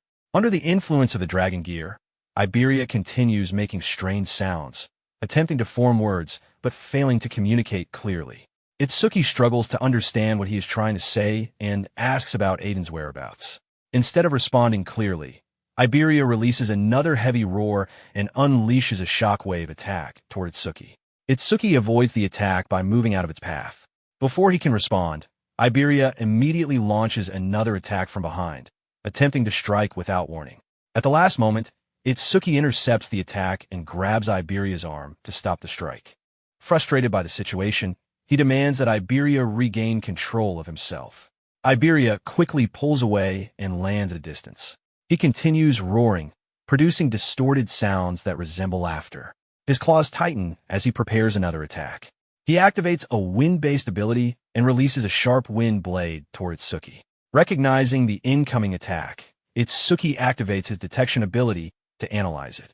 He identifies the attack as a wind elementalist skill and reacts accordingly. At the final moment, he evades the attack by moving behind nearby trees. The wind blade slices through the trees in front of him, cutting them down with ease. Realizing that the situation cannot be resolved through hesitation, Itsuki begins gathering energy around himself. He considers the possible causes of Iberia's condition, including the side effects of the dragon gear or the possibility of external control. Deciding to act quickly, he activates his Thunderbird ability and advances toward Iberia with the intention of subduing him.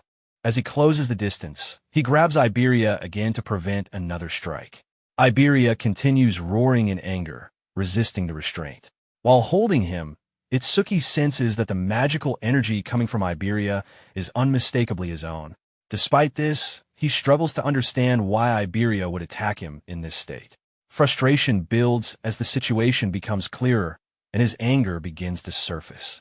At that moment, Iberia finally manages to force out clear words, revealing his desperate request and asking Itsuki to kill him.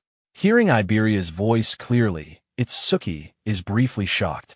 Taking advantage of that moment, Iberia releases another shockwave while still under the possession of the dragon gear. The impact pushes Itsuki slightly backward. Without wasting time, Iberia follows up with a powerful claw strike. Before the attack can land, Jusuk arrives between them and blocks the incoming strike with his sword. Itsuki warns him to be careful, but Jusuk immediately counters by delivering a powerful punch to Iberia's chest. The force of the blow sends Iberia flying into the air before crashing heavily onto the ground. Itsuki attempts to explain Iberia's condition, but Jusuk already understands the situation and recognizes that it has reached the worst possible outcome. Suddenly, Iberia rises again and begins moving at extreme speed, circling around them continuously. His movement becomes so fast that both of them struggle to follow his motion. Itsuki realizes that Iberia has entered a completely berserk state, while Jusuk confirms that the dragon gear has fully swallowed him. Understanding that this is the side effect of the dragon gear, Itsuki realizes that the only solution is to remove it as quickly as possible. However, Jusuk explains that removing it is no longer possible because the gear has already fused with Iberia's body. He recalls witnessing another awakened who was once taken over in the same way, explaining that dragon gear does not separate from its wearer unless the wearer dies. This realization shocks Itsuki, but Jusuk firmly states that killing Iberia may be the only remaining option. Jusuk raises his sword, preparing to take responsibility himself, and suggests that Itsuki leave if he cannot endure the situation. However, instead of stepping away, Itsuki moves forward and declares that he will handle it. Jusuk reacts with surprise and refuses at first, unwilling to let him carry such a burden. Itsuki then reminds him that Aiden has been taken by the ice-controlling disaster beast and suggests using the wolf to track their location so that Jusuk can rescue him. Although hesitant, Jusuk begins to understand the reasoning. Itsuki stops him from arguing further and explains that there are still things he wants to say to Iberia. He raises his hand and summons the wolf. After a moment of hesitation, Jusuk agrees and entrusts the situation to Itsuki. He warns that if Iberia escapes, his strength and feral instincts will only grow worse, making it essential to end the confrontation there. At that moment, Iberia leaps onto a tree branch and immediately launches another attack from above. Itsuki responds by creating a barrier of black ice to block the incoming strike. As the clash continues, Jusuk begins running toward Aiden's location, calling for the wolf to follow him. Unable to break through the barrier, Iberia withdraws and continues roaring in frustration. He activates his wind blade ability and releases repeated strikes toward Itsuki.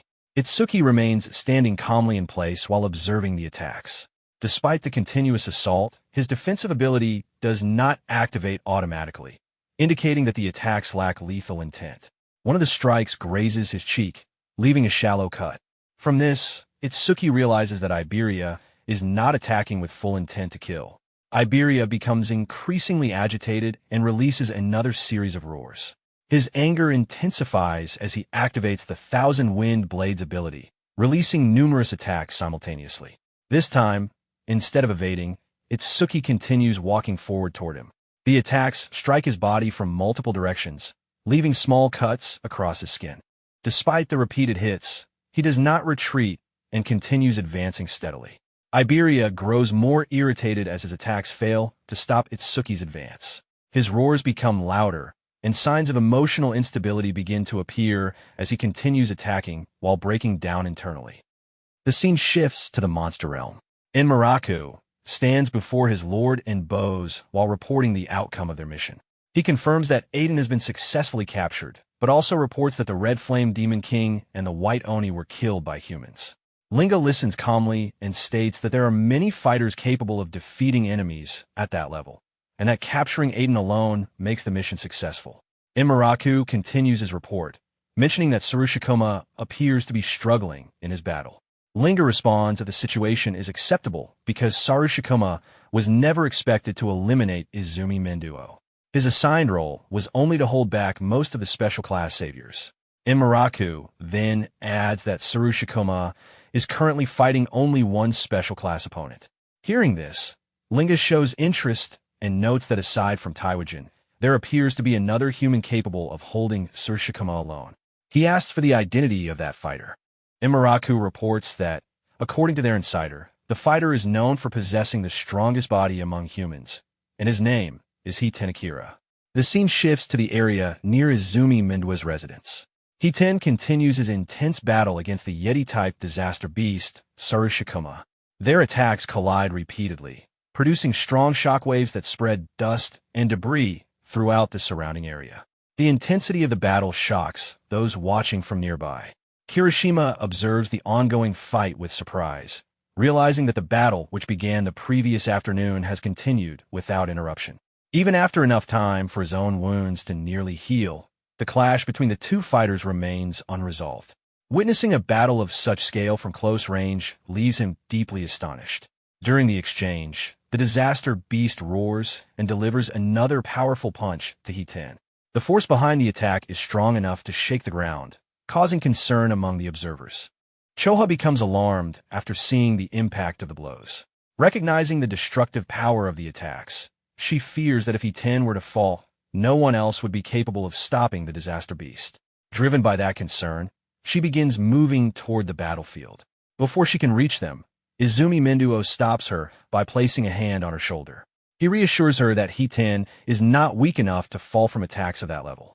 As the monster continues striking Hiten, the repeated impacts create deep cracks across the ground. Rikuru observes the destruction and becomes shocked at the scale of the damage. Izumi Minduo explains that all special class fighters stand at the very peak of human strength and should never be underestimated. Amid the destruction, Hiten begins rising from the ground while resisting the beast's attack. He pushes against the giant fist with overwhelming force, preventing it from crushing him further. Unable to overpower him, the giant beast shows signs of agitation. Hiten fully stands, gripping the monster's punch with only one hand, demonstrating complete control over the clash. Witnessing this, Izumi Minduo remarks that it has been a long time since he last saw Hiten's second form. Choha reacts with surprise after hearing about this second form. While still holding the beast's fist with one hand, Hiten begins releasing intense red energy from his body. His eyes glow with the same color, and his presence changes noticeably. From a distance, Choha observes that his presence feels entirely different from before, as if he is transformed into another person. Izumi Minduo explains that entering this state causes all of Hiten's abilities to increase dramatically. However, the transformation also causes his temperament to become extremely aggressive and ruthless. As the energy continues to surge, Hiten releases a powerful roar and forcefully pushes away the giant beast's hand, fully asserting dominance over the clash. Izumi Minduo then prepares to reveal the title associated with this transformed state, introducing the nickname given to Hiten while in this form. Hiten, overwhelmed with anger, launches himself into the air while releasing immense energy from his body. Moving at extreme speed, he advances toward the giant beast and pierces directly through its chest. The force of the attack creates a massive hole as he passes through the monster's body. After exiting from the other side, he lands on the ground behind the beast. The monster remains standing momentarily before losing stability. Hiten rises slowly and begins walking away calmly in another direction. From a distance, Choha watches him move away and becomes confused about where he is heading. Izumi Minduo explains that he is likely moving toward the stone pillar responsible for maintaining the barrier. Choha observes his controlled movements and reflects on how he maintains awareness even in that heightened state. Izumi Minduo explains that if Hiten lost control and attacked without distinguishing between allies and enemies, his increased power would only cause destruction, preventing him from becoming a true special class protector. Hiten eventually reaches the stone pillar and begins striking it repeatedly. With continuous and forceful blows, he shatters the structure. As the pillar collapses, the glow in his eyes fades and his condition stabilizes. His aggressive state disappears, and he regains calmness. While clenching his fist, he reflects inwardly, questioning why he is there and whether the enemies have already been handled. He recognizes the return of the presence that surfaces during his transformation and sits down on the ground, acknowledging its troublesome nature. As the pillar is destroyed, the red barrier surrounding the area begins to fade. Choha watches the barrier disappear and wonders if the situation has finally been resolved. Izumi Minduo shifts the focus toward her earlier actions, pointing out that she attempted to heal Hiten despite the risk to her own life. He notes that such behavior differs from her usual cautious nature, where retreat would normally be suggested over risking everything for a slim chance of victory. He remarks that she has begun resembling Itsuki in her decision-making. She quietly denies the comparison, but then shifts her thoughts toward Itsuki, wondering about his condition in the forest. Although powerful allies, such as Jusuk, are present there, uncertainty remains about the outcome. The scene shifts back to the forest. Iberia, still under the possession of the dragon gear, continues attacking while crying internally. He struggles to understand why Itsuki is not avoiding the incoming attacks. Itsuki continues walking forward without attempting to evade. He intentionally allows the attacks to strike him, understanding that physical pain can suppress hesitation and keep his mind focused. Multiple wind blade attacks continue striking his body, leaving cuts across his skin. Blood flows from the injuries, but he is not slowed down. Despite the repeated impacts, he continues advancing until he reaches Iberia. Once close enough, Itsuki grabs Iberia by the neck, stopping his movement. He raises his hand and prepares to release a piercing orb attack.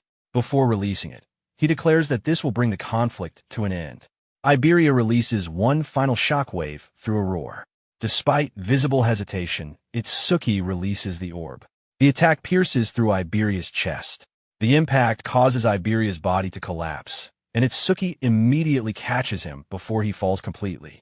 As Iberia's consciousness begins fading, the dragon gear starts disappearing from his body. His appearance returns to its original form.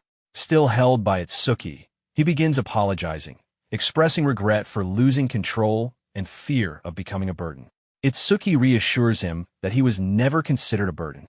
Iberia questions this with uncertainty, and Itsuki confirms that each of them simply excels in different ways. With weakening strength, Iberia holds onto Itsuki's arm and shares the information he faintly heard earlier, that the disaster beast intends not to kill his father, but to control him. He expresses trust that Itsuki will be able to save his father. Itsuki accepts this responsibility and declares his determination to defeat the disaster beast responsible for the tragedy. Iberia, enduring increasing pain, forces a final smile. With relief, he expresses gratitude for being able to speak one last time and entrusts the future to Itsuki. The scene shifts to Prophecy Day 2, 3:33 a.m., marking the moment of Iberia's death. The perspective then moves to the demon realm. Demon god Linga acknowledges the outcome, recognizing that events have advanced further than expected. However, he states that this is only the beginning of a larger plan.